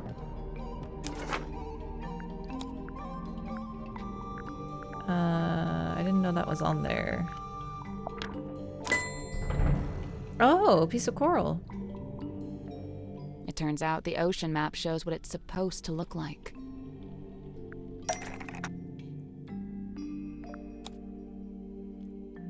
The eyes? Nope. Oh, there's gems in it. Oh. The gemstones? And the coral. Huh. Oh, sure. Just help yourself to the stuff in my personal treasure chest. I don't mind. That antenna. Is that coral? It looks sharp. It is, and it's hard, like crystal. I'm pretty sure it explains the scratch marks in the cauldron. But why did Mortuga keep it locked in the cauldron? Because it was valuable? Because he wanted to keep it hidden from everyone. The mermaid's tongue being on board was a secret Mortuga was keeping. The cauldron was covered by the sailcloth and locked in the storeroom, and Mortuga wanted to keep it that way. It's true. When he saw my poster, he told me we had to keep the cauldron covered up. Why the cauldron, though? Wouldn't it have been less conspicuous if he just kept it in a wooden crate or something? Yeah. Keeping the mermaid's tongue in the cauldron wasn't something Mortuga came up with himself. Even before he ever found it, it's just where it's always been kept. Okay. Evidence to show the mermaid's tongue has historically always been kept in the cauldron. This? The egg-shaped thing. There it is. See? In the cauldron, beneath the iron bell, beneath the wooden buoy. But that was a long time ago. How do you know the mermaid's tongue was still in the cauldron at the time of the murder? Well, Tadpole told us about someone she saw on the aft deck shortly after the murder. She described it as a demon, with a single horn and glowing eyes. They were wearing it. Wearing the mermaid's tongue. Right. We figured they'd just taken it from the cauldron after killing Mortuga.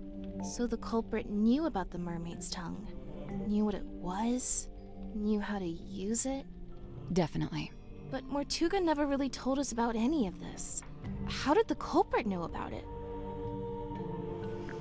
The creator, they forced Mortuga to tell. They were the third person on the Dear Selena voyage. Oh, wait. Is there a third person here? No. Unless the thing on the front, but... Mortuga never really told us about any of this. How did the culprit know about it? Because they forced Mortuga to tell them all about it.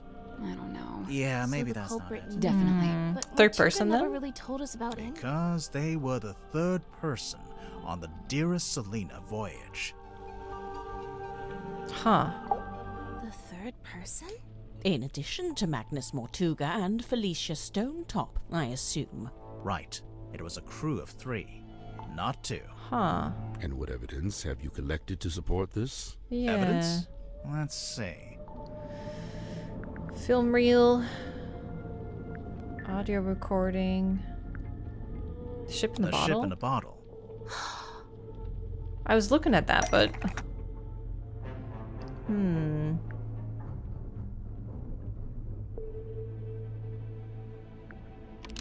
Feels cold to the touch, is very fragile. Oh, rattles when you shake. Oh. Someone else. A model of someone else. It's hidden inside the ship. The ship in a bottle rattles when you shake it because a model of someone else is hidden I forgot it inside rattled. the ship. I knew there was something in there. Someone in there.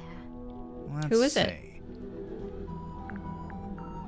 The audio recording of Mortuga opening the black box. What recording is this? I really don't know why you're here. This doesn't concern you. Even if it does, it is wholly unrelated to our unfortunate voyage. Oh, he was talking to someone about it, yeah. He's talking about the third person to the third person. Mortuga is talking to the third person from the voyage. Is he? I only hear the one voice. It's the broken radio. Before it reached Mariana's pipe, the audio was transmitted from the cabin to the control room by these radios. Only they're faulty, or one of them is, at least. It turns itself on and off every few seconds. The cadence happened to line up with the conversation, so you only get Mortuga's half. Huh.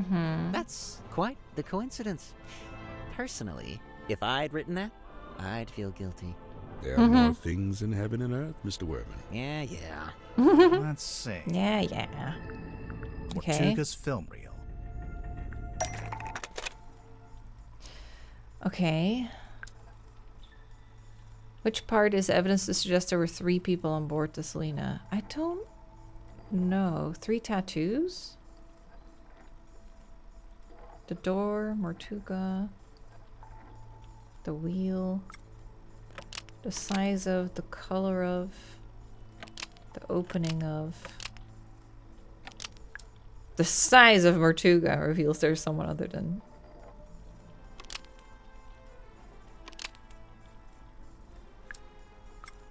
Oh yeah, look at that.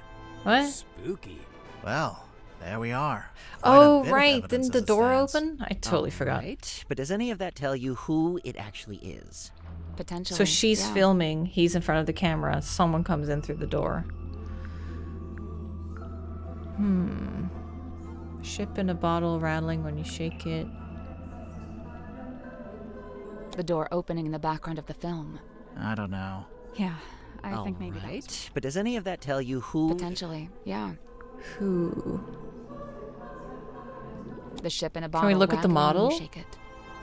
Wait, the model person inside the ship? There's a way to work out who it is?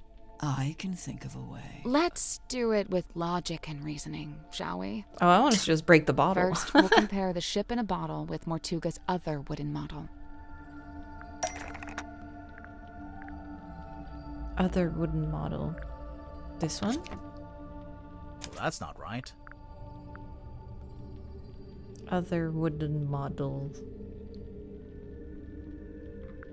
Didn't he make the town? The model town. What about it?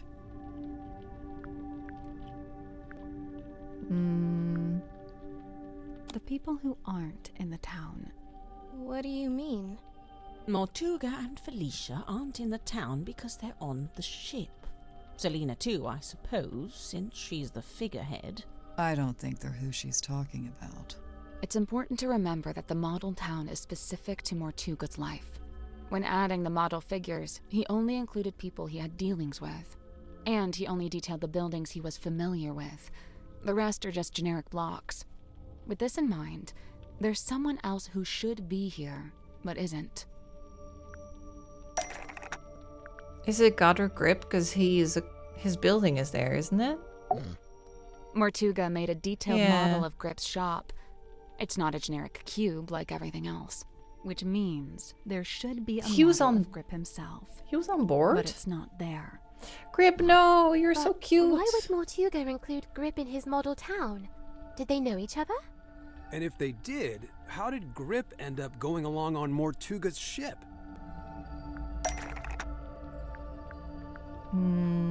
That has to be the back of the ocean map, right? There's a sticker on the back of the map. It's a service record from Grip's shop. Mortuga hired Grip to interpret the ocean map, which he did. But Grip didn't ask for payment in money. Instead, he asked to come on the voyage. I see. This isn't proof. Not really.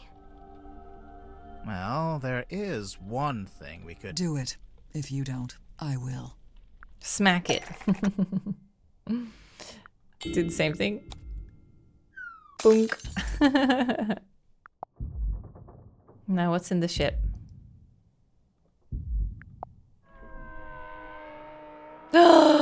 It's true. No, Grip. I like you. Mr. Grip being on that ship isn't actually evidence that he murdered Mortuga. What about the murder weapon?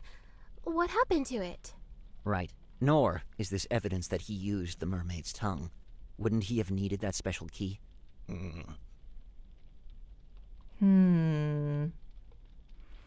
Grip still has the key for the mermaid's tongue, the murder weapon, and he has both the murder weapon and the key. Because they're one and the same. Grip still has both the murder weapon and the key. Grip has the murder weapon and the key for the mermaid's tongue. Is it Cornelius Kane? That's not right. Okay.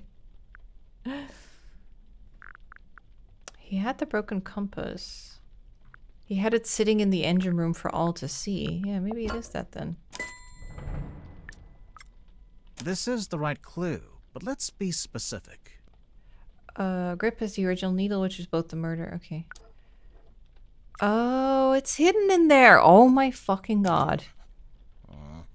That's why he put so many needles there. Holy shit. No. No. Dramatic reveal. Damn. We were looking at the murder weapon this whole time. That's crazy. The Wayward Navigator. The voyage aboard, dear Selena.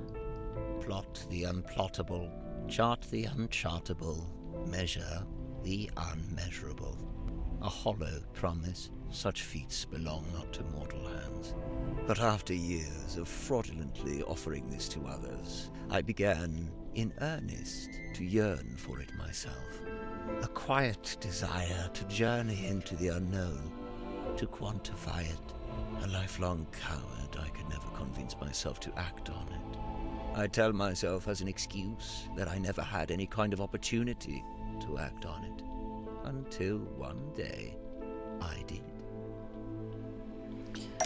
Man, that's crazy. Who was it? Someone said on the crew that this was a persona, the happy persona that he falls back on, and it's not really him. He's actually really smart.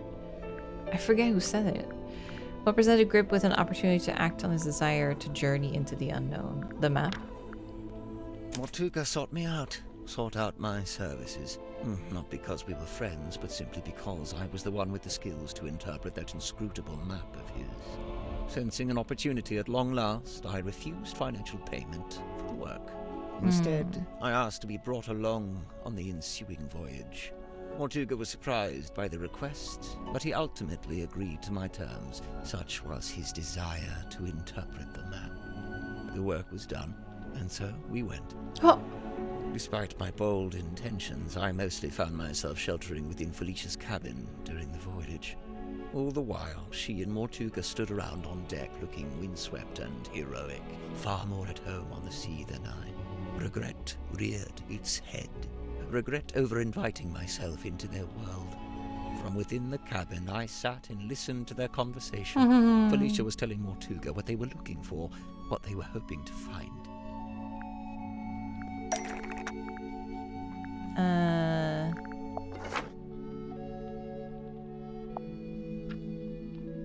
That's not it. I mean, the mermaid's tongue, right? Oh, yeah. Did Felicia know what it was before she found it? Somehow she did. Her description to Mortuga was thus: a mask worn over the head. It facilitates communication with an ancient being of eternal mystery. That's really how she worded it? With the right contraption in your pocket, even the great unknown may be quantified and calculated. And here it was. Not a map, not a compass, but a communication device. A translator. Besides knowing what it was, Felicia also knew how to find it. How its location in the ocean would be marked with a wooden buoy that glows with green light. We waited. Night fell. But before long we were indeed signaled by this very light, and the buoy was sighted. Mortuga hauled it up, pulled it all up, right onto the deck. It was heavy, but he was strong. What heavy thing did Mortuga haul up onto the deck? The iron bell? The bell and the cauldron locked together to form that single shape. Mortuga went to unlock it by himself, but Felicia cautioned him against it. She warned that it could be dangerous to stand so close, as the mechanism would be surely powerful. That gave him the idea. And so they unlocked it together, taking a handle each. Felicia took the mermaid's tongue from within the cauldron. Did it have the coral and the gemstone eyes? Yes, they were attached. And what about the necklace? Felicia had it around her neck. She'd come prepared, clearly. Did she use it? Yes, I watched her do it. She used the necklace key to wind up the mermaid's tongue and placed it over her head. Is that how she died? Felicia spoke through the mask. Her voice was changed. The mermaid was summoned. Entranced, I rushed out onto the deck and leaned over the side. Mortuga clambered up to the wheel in an attempt to steer us away from harm. The mermaid reached out and grabbed the wheel. And Mortuga's right shoulder? Yes. Oh. Fingerprint mark. Mortuga held fast, It's but a portion of the huge. wheel broke off and fell into the ocean. With her other hand, the mermaid grabbed the mast, almost snapping it in two. The ship buckled and I was thrown off the side into the ocean. I was underwater, but I was held in place by a hand. Her hand. She was speaking to me, but it was a language I could not understand. I wanted so much to understand. Sensing the disconnect, she let go. A moment passed, a lifetime. I became vaguely aware that I was about to drown, but I didn't want to leave. So since then he's At always this wanted the mask back? moment, The broken piece from the ship's wheel floated up in front of me. By its intervention, I was reminded of my earthly existence, my life beyond this singular moment. I was overwhelmed with a cowardly desire to return to the surface, to see the sun, to live, to breathe. I grabbed onto the broken wheel and let it carry me up to the surface. The mermaid was nowhere to be seen.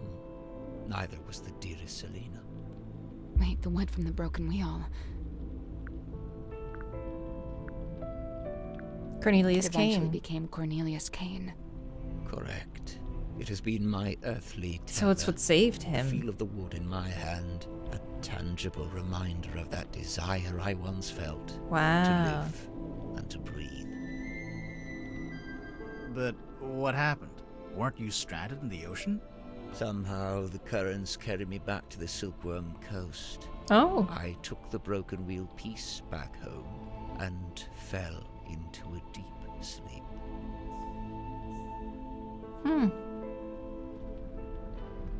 Okay. After I awoke, I went looking for Felicia. Not Mortuga. No, Felicia. Felicia had been the one wearing the mermaid's Felicia had tongue. been the one wearing the mermaid's tongue. Correct. Given what I knew of its function, I surmise she may have understood what the mermaid had said to me.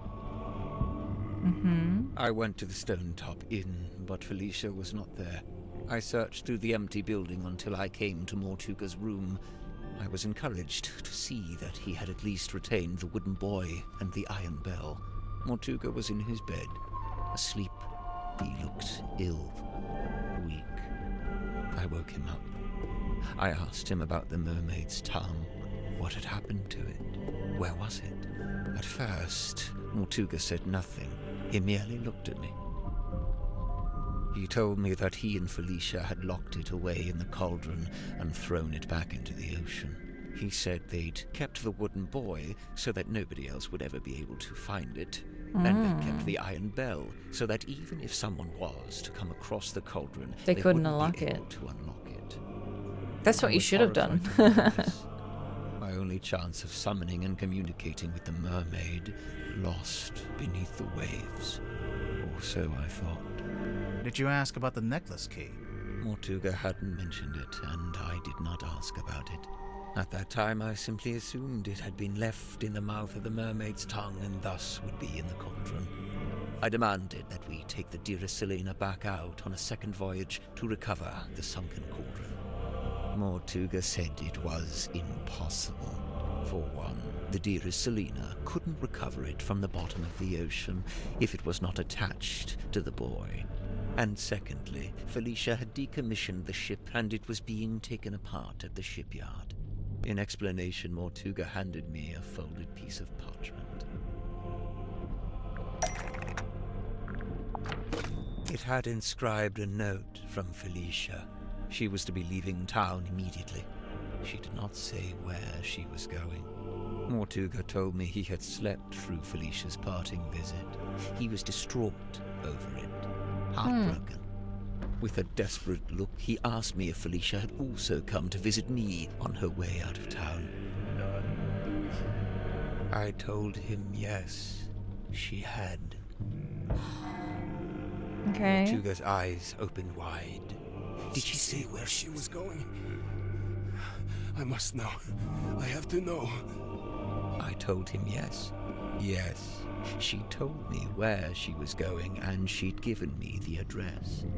His eyes widened further. Give it to me. I need to know. I'll go after her. I told him I would, in exchange for the mermaid's tongue. Oh, shit. Mortuga told me again how it was impossible. There's no way. It's What is lost. this? You need to let it go. I didn't want to hear it. I left the inn still clutching the deeds. I went down to the shipyard and spoke with Donovan Drummond. He had begun taking apart the dearest Selena. I inquired about purchasing Drummond's unused submarine, the Seafoam submarine. He told me he would be willing to part with it, but it had never been finished. In order for it to be seaworthy, it would need several new parts that would take a long time to build.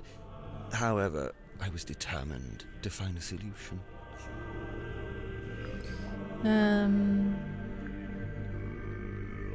You offered to You buy got to both the Seafoam get both? submarine and the dearest Selena. Correct. I suggested we could use parts from the sailing ship to finish the submarine. Drummond merely asked how I was going to pay for two vessels. I showed him the deeds to the Stone Top Inn. You traded He it accepted away? as payment. It wasn't even yours Is to the give inn away. really worth as much as 2 vessels? Perhaps not, but in truth I think Drummond was glad to have an excuse to part with them. Besides, I knew all too well the allure of a worthy challenge, a chance to put one's skills to their fullest. Indeed, the task of combining the 2 incomplete vessels into a single seaworthy one was highly intriguing to him, and so it was done. But if you commissioned it, why was it called the Mortuga submarine? Who painted that on the foredeck? Why did you take it over? Drummond Yeah. did. He didn't want it to say Seafoam any longer. Too many painful memories. But why Mortuga and not Grip? Grip paid for it with the inn deeds, which were in Mortuga's name. That's true. Because Grip paid for it with the inn deeds, which were in Mortuga's name. Right. Drummond assumed I was merely acting as intermediary for Mortuga, the true Ah. Did you tell Mortuga what you'd done? I told him of my intention to return to the ocean in a submarine I was having constructed. He wasn't happy about it, but the submarine took months to complete. That was enough time to convince him to come with me and help search for the mermaid's tongue. But then he only didn't came take you with because him. you were pretending to know where Felicia had gone, and you were withholding it from him. Correct. What were you Damn, going to do that's crazy. if and when Mortuga realized you'd been lying to him? It was worth the risk. There was no question of leaving the Mermaid's tongue at the bottom of the ocean.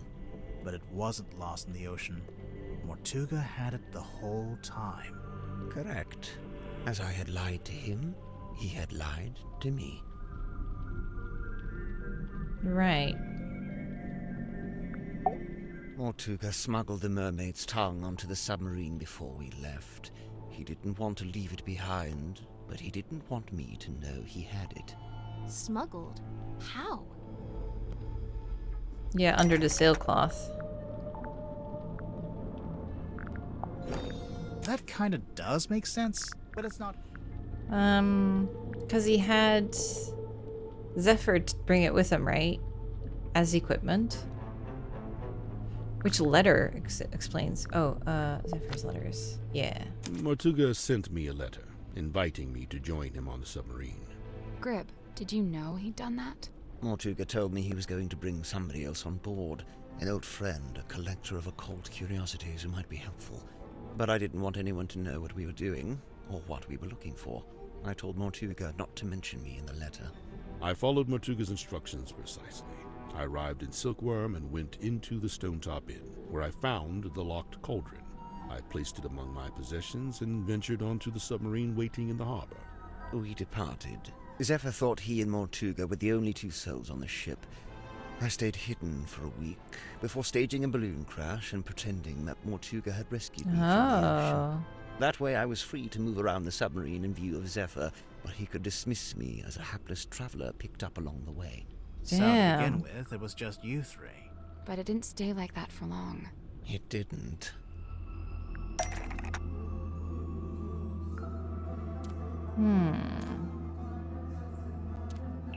Okay. Let's see. Invited to work along Dr. Zephyr.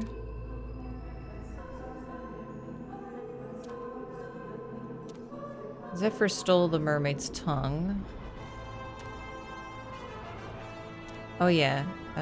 Tapple was saved from drowning.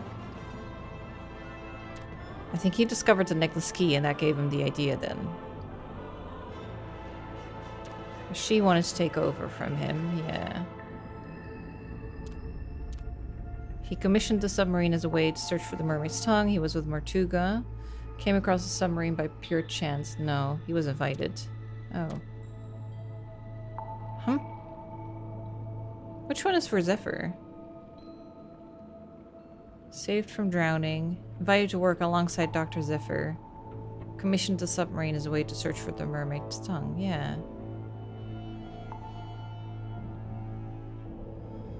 Huh? Nope. Swap the info cards. Oh, look. Check marks. Oh, these are wrong?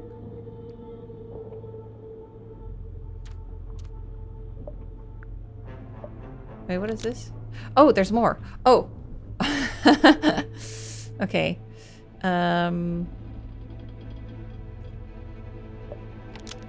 Okay. So... Wait, this was wrong?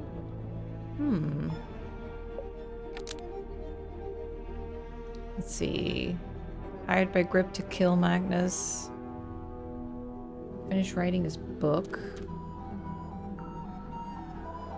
Maria Moon... Maria... I keep wanting to say Maria. Mariana Moon brought the black box. He tried to convince Werman to kill Magnus Mortuga. The character. He considered using Mortuga's death as the story outline for his next book. Mortuga wrote a contract which she found after his death and forged his signature. Yes. Oh, did that just go to green? Sought out Mortuga because he owed her money.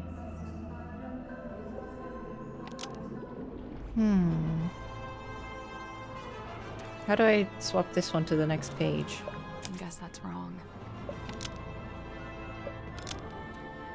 Swap the info cards in the correct slot. Click the cards to flip them. I can flip them? Ooh. Oh. Oh.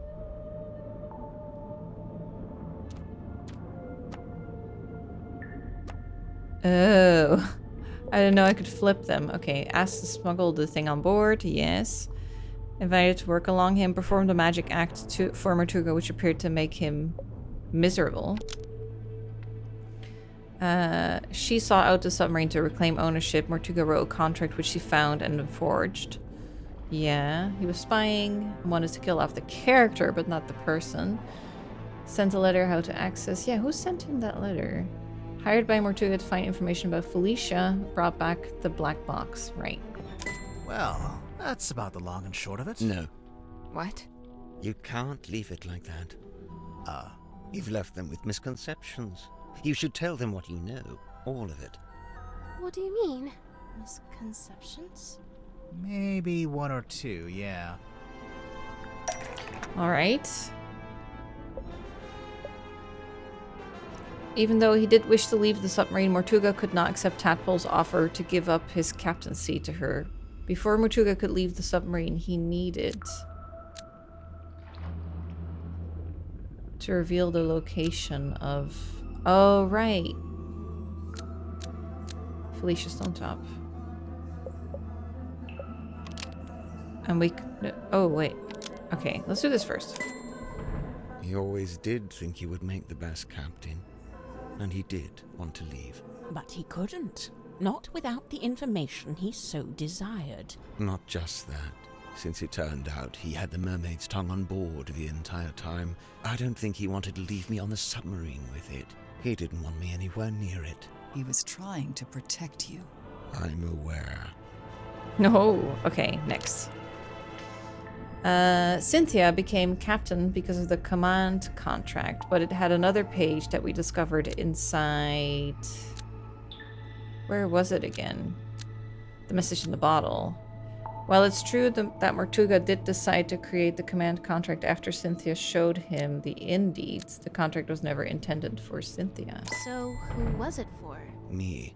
Once Mortuga found out the indeeds had been used to pay for the submarine, he realized for the first time that he was its legal owner. He really hadn't known that before? No, he'd always assumed I paid for it with my own money. Armed with the new information, Mortuga attempted to use it to control me. Thus, the command contract. What exactly was he hoping to achieve? To strong-arm me into telling him where Felicia had gone, and to cease my search for the Mermaid's tongue. But it didn't work. Of course not. Wasn't Mortuga supposed to be paperwork averse? I'm surprised to learn he would try to control someone with a contract. Where would he even get an idea like that? That's my bad. I ended up telling him all about contracts, you know, what they are, how they work. I guess Mortuga thought if I could be controlled by a contract, maybe someone else could be too. Okay. Berman was lured onto the submarine by a handwritten letter, but it wasn't actually from by who it claimed to be from. Yeah, who wanted him? Oh, could it be from the pier? He wouldn't have that knowledge, though. Maybe Magnus himself? He'd hoped Werman might have information about Felicia, because Werman's father had been acquainted with her. Wait, so Mortuga? Ah. Not exactly. It was his idea, but he wasn't one for writing by hand, so he asked me to do it for him. Right. But why Ibis? Mortuga didn't want to reveal too much in the letter, so he had the idea to pretend to be a neutral third party. We learned about Ibis from that newspaper page, but it just needed to be someone you would listen to. Honestly, I'm surprised it worked. Huh. This explains why Mortuga kept asking about my father. Oh, yeah. I was wondering about that. And I forgot about that. Were you able to tell him anything? Afraid not. I haven't spoken to my father in years. Do you think he would have known anything about Felicia? About what happened to her? It's possible. Okay. Let's see. Sim. Watching Symmetry perform the stargazing girl did not make Mortuga miserable. He was already miserable because he had just found... maybe the morning envelope, which informed him that Felicia Stonetop had died. See? I told you. You didn't make him sad. He just learned about the death of his beloved friend. What I did, it was... You didn't know. Symmetry, let it go. Your anguish. That goes for all of you. Mortuga's actions, his decisions, all motivated by that same singular desire. It was all in effort to locate Felicia Stonetop. Yeah. Her. Likewise, it transpires that Godric's actions were also motivated by a singular desire. To commune with the mermaid. Her. And when they opened the black box and found the morning envelope, found the necklace key, it all came to an end. It all fell apart, yeah. The thing that kept them together was no longer... Go ahead, open it. Godric, I really don't know why you're here. This doesn't concern you. Alfred, I'm to believe the box may contain information on Stonetop. Why'd you kick me out? Even if it does, it is wholly unrelated to our unfortunate voyage. I'll be the judge of that. There could be anything in that. Listen. I prefer you not to shake it like that. Besides, it doesn't open that way. It slides out at the side. Let me do it. What's all this? A scroll? An envelope? There's something inside. Wait. What's this? She left it with you, with Mortuga. That's Felicia Stonetop's necklace, isn't it? Isn't it? That necklace also looks like a key to me. Our discovery of the necklace precipitated two important conclusions. One, we now possess the key necessary to operate the Mermaid's Town. In my complacency, I had not even known it was missing, simply assuming it lay within the cauldron. But no, Felicia had taken it away with her, and now, through what twist of fate, it had returned. Which brings me to conclusion two. The fact that her necklace had been sent to her parents in a black-rimmed envelope attested to us that Felicia Stonetop had died. Even through his burgeoning grief, Mortuga could see in my eyes how I wished to make use of the key. Fearing what ruin might follow should I act, he did what he had always done. He lied. Lied about having the Mermaid's tongue on board. He had your best interest at heart, Godric. We both know this. However, it was a lie that no longer worked on me, for I had laid eyes upon the truth. The truth? About what Mortuga had in his storeroom. What did Grip see that confirmed Mortuga was keeping the cauldron on the submarine? The drawing? Correct. I had seen Symmetry's drawing of the cauldron. He asked me to change it. I was going to change it. So now you had everything He you recognized needed. it. The key, the bell, and the mermaid's tongue itself, albeit locked in the cauldron. On that note, I had also surmised Mortuga's reason for rigging the iron bell onto a winch above his desk. I concluded that he had set it up this way so that he could unlock the cauldron and access its contents himself. You think he wanted to use the mermaid's tongue? You'd like to suggest Mortuga would be immune from such things? He probably wanted to talk to I can see about that Felicia. It's been an alluring prospect, but actually choosing to act, it displays a dangerous hubris. Well, maybe he just wanted to be able to get to it, but not actually use it, you know? Grip, did you actually accuse Mortuga of wanting to open the cauldron? Of wanting to use the mermaid's tongue? I did, and he flatly denied it, which caused an argument. Truth be told, we were both sick of each other. The last vestiges of our mutual decorum fell away. Yeah. He attempted to shut me down with cold logic, insisting that it was not possible for one man to simultaneously turn both dials on the iron bell. Wait, is that true? Yeah, it depends on how big you are. Kinda. Depends how big you are, how wide your arms are. I knew Mortuga would be capable of it, and I could see in his eyes that he intended to do it. Well, not to side with Grip here, but he was right. Mortuga did open the cauldron, didn't he? Perhaps his intention was simply to move the mermaid's tongue to a newly contrived hiding place. Maybe he was just gonna destroy it. As he should have done years hence, I might add. Should have actually dumped it in the ocean. Grimoire, what do you think? I think he wanted to use it. I think he wanted to hide it. I think he wanted to destroy it. I think he wanted to use it. I think he wanted to use the mermaid's tongue. Whatever the reason, I knew it was only a matter of time.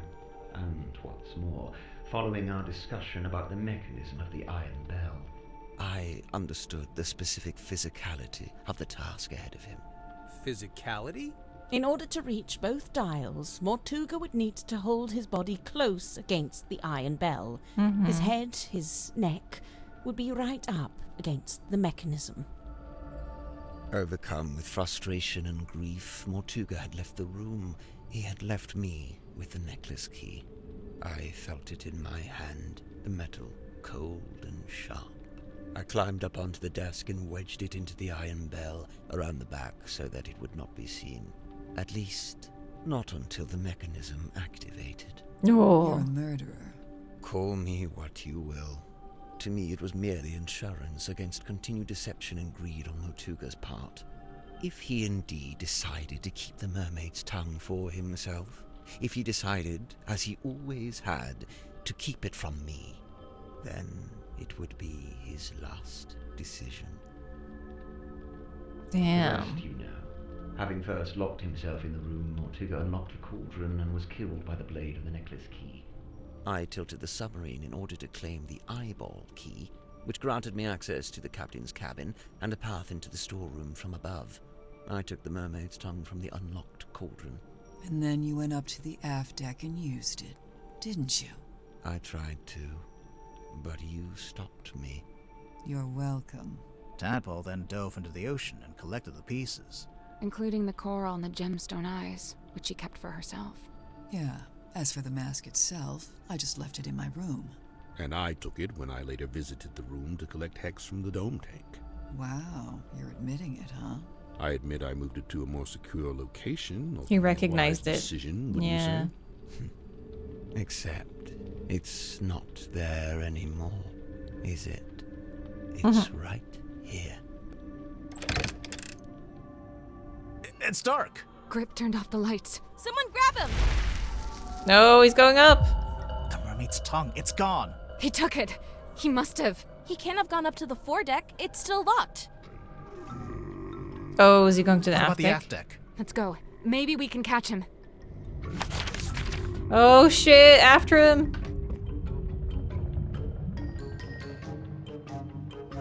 Oh, he's doing it.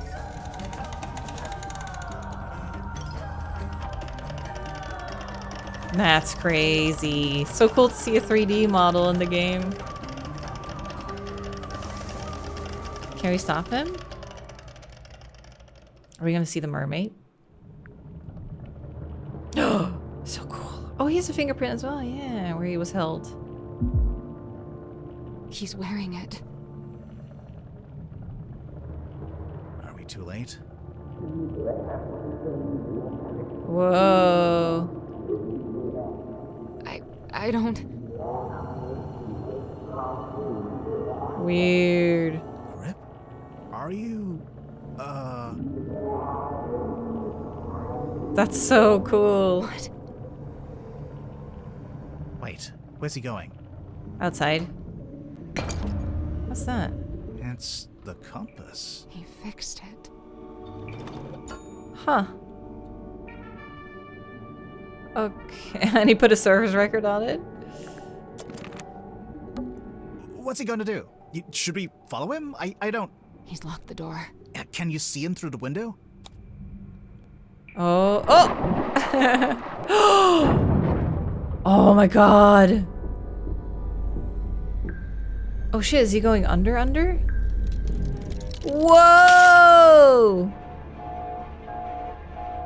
Holy shit!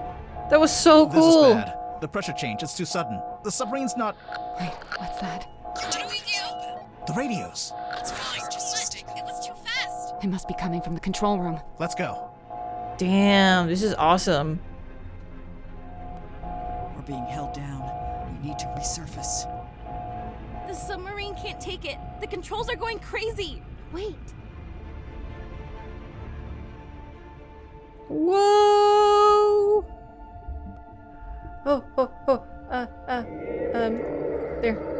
There she is.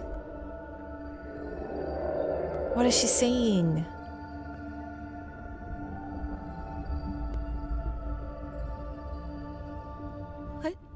What did she? She's gone. Cool.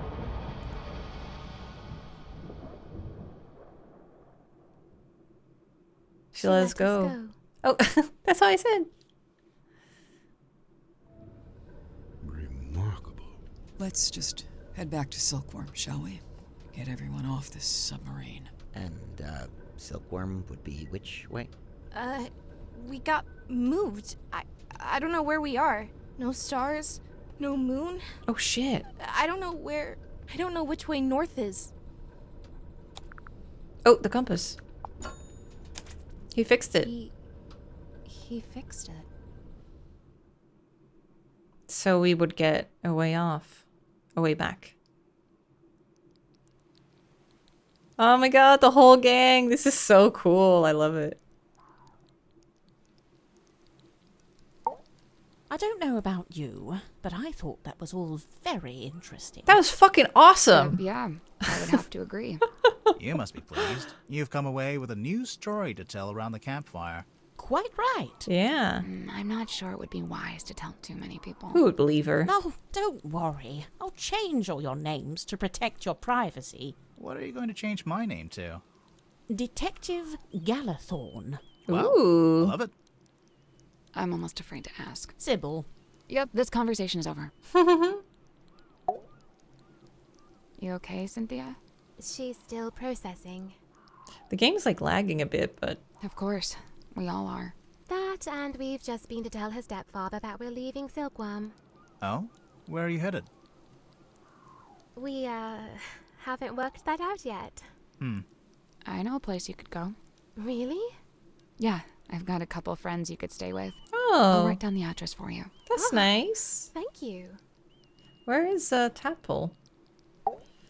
Easily one of the strangest days of my life. It's in the top 5, at least. What are you going to do now? So far, the only thing I've decided on is to go home and have a bath. A bath? You haven't had enough being submerged in water for one day? Okay, maybe a shower. Catching up on your text messages? 0 missed calls. Can you believe that? 0. Devastating. Not even from Vanderpeer? I'm writing him a message now, giving him the deets. A very selective version of the deets. Smart. You definitely put a huge mermaid in your movie. Are you okay? Yeah. You? Somehow, yeah. That was the weirdest submarine I've ever been on. And the last? And the last. Is everyone okay? I guess so, huh? Fit as a fiddle. Oh, sure. Just had my human Tadpole perspective leaving? permanently and irrevocably shifted, but hey, what's new? But what about Grip? Did he die or what? I don't know. I don't know. But he made his choice. I Yeah. really don't think it would do us any good to worry about it. Sally, did you write down that address for us? Yeah, I'm almost done.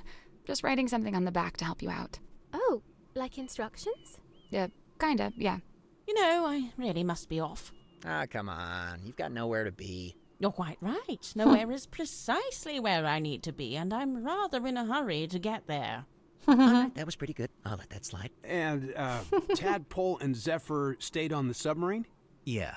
Are they gonna rename it? Of course not. Oh, You Zephyr gotta keep him too, on to the yeah. name. It's like his fingerprint on history. You say that, but by all accounts, he actually didn't like the submarine very much. That's true. Yeah, it wasn't even his choice to be idea. there. Yeah. He spent all his time trying to work out how to leave. Well, yes, all right. I can see that. I'd say his fingerprint is right here. It's all of you. It's Symmetry, it's Cynthia, Tadpole, Zephyr, everyone he was kind to, everyone he helped. Dude, that's real. But what about the mermaid's tongue? What about it? Well, we still don't really know anything about it. How it works, who made it. Good. What? It's good that we don't know. It's Mystery. right. The mermaid's tongue is a shameless shortcut, a trap for the impatient and the dissolute. But you don't want to know what the mermaid said? Oh, I want to know. But as I stand before you now, I can't know. You understand? That's just the way it's meant to be. Holy shit. That was so good. Such amazing writing. The voice acting is top notch. The soundtrack, I would say, is still really good, but I think the second game's one was a little stronger. They were more memorable, the themes, than these ones were. For me, personally. Still really good, though. Oh, Mariana Moon, avoiding all questions about where she was headed, simply disappeared over the horizon. I missed that last bit. Shit. Madam Tadpole became captain of the Tortuga submarine. Dr. Zephyr stayed on board to continue his research, newly inspired by what he'd witnessed. Now it's all about communing with mermaids. You're sure this is the address Sally wrote down? Yeah. Tangle Tower! She wrote something on the back, too. Oh, yeah. You're in Tangle Tower. Instructions? It's a little poem. Poppy. You should read it. Me? You're the poet. No, you read it. Okay. Eavesdrop what the stars are saying, earthly tethers slowly fraying, floating, helpless from the worst of jealous hunger, selfish thirst. Take a moment, kneel and meet the flowers growing at your feet. Oh. It's not Tangle Tower. Dang it. I thought I was going to connect back to the game, but this is very cute.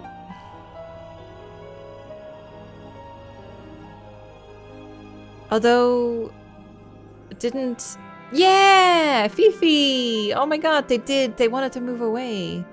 So are Fifi and Poppy living there? I'm waiting for another door to open. Oh, she kept the bird. Yeah! There she is! Okay, it is them. Okay. I just had a different location in mind. Of course, they moved away. I forgot about that. That's so cool. I really thought that the bird lady, I forget her name, sorry. The one who escaped last game, I thought she was going to show up somehow. I almost thought she was Tadpole in disguise because she had like a kind of similar voice, but not really.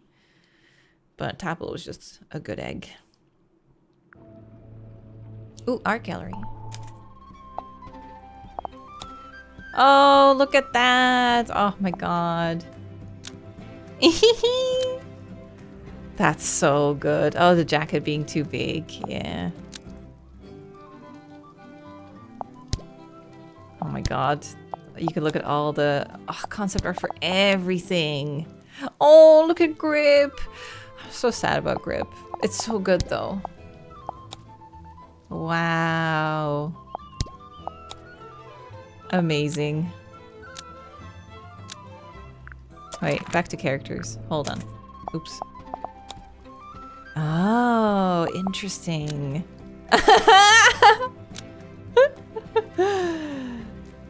Oh, this is... Catherine's is really close to the design they went with. Oh, him and Sim. That's so cool. Oh, Dirk. This is very different. He became much bigger. Yeah, here we go. We're getting closer. This middle one for sure. What is it like to be crazy talented like that? This is so good. I love them all.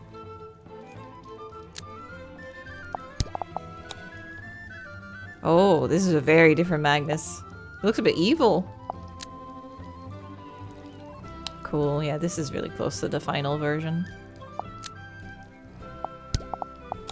No, Godric. I'm so sad. I hope he got what he wanted. I hope he got to commune. Do you think he'll ever come back in the future?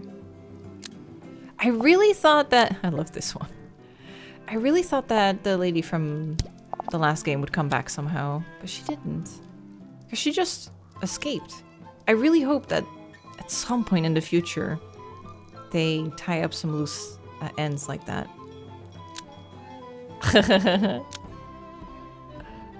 So good. Oh, I love this one.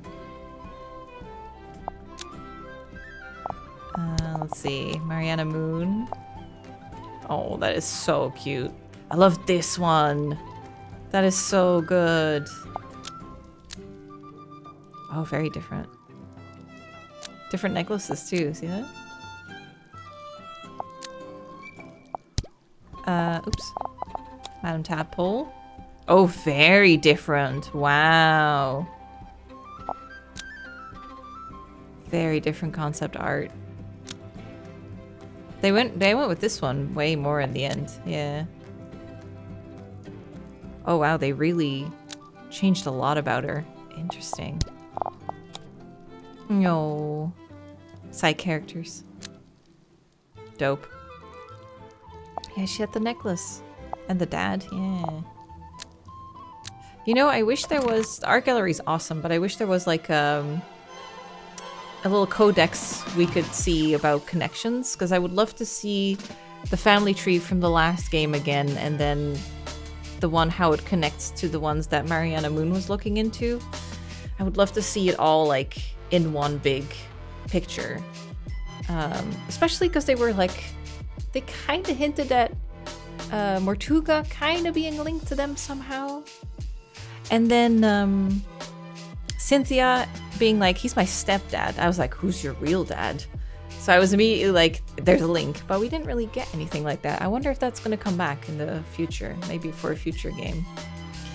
We're going to have to be very patient for another game. It's a lot of work. But I really love how these games are evolving with every iteration. Having played from the first one on Steam, it's not the actual first one. They have an older one on Newgrounds, it was.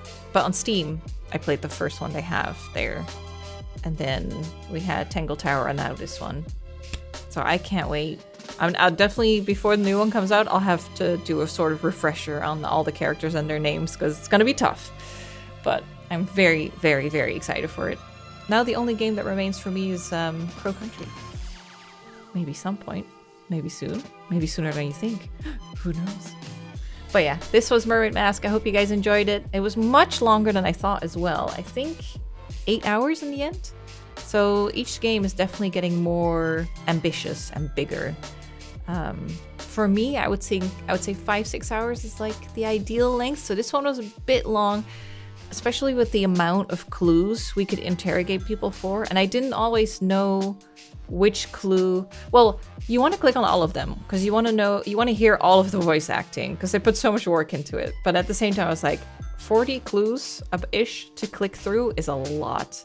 I feel like we were stuck in interrogation for like half the game before it finally started to amp up and the clues started making more sense, the connections. So I feel like for me personally, it was almost a little too big. I think it could have been a little smaller, like 6 hours would be perfect.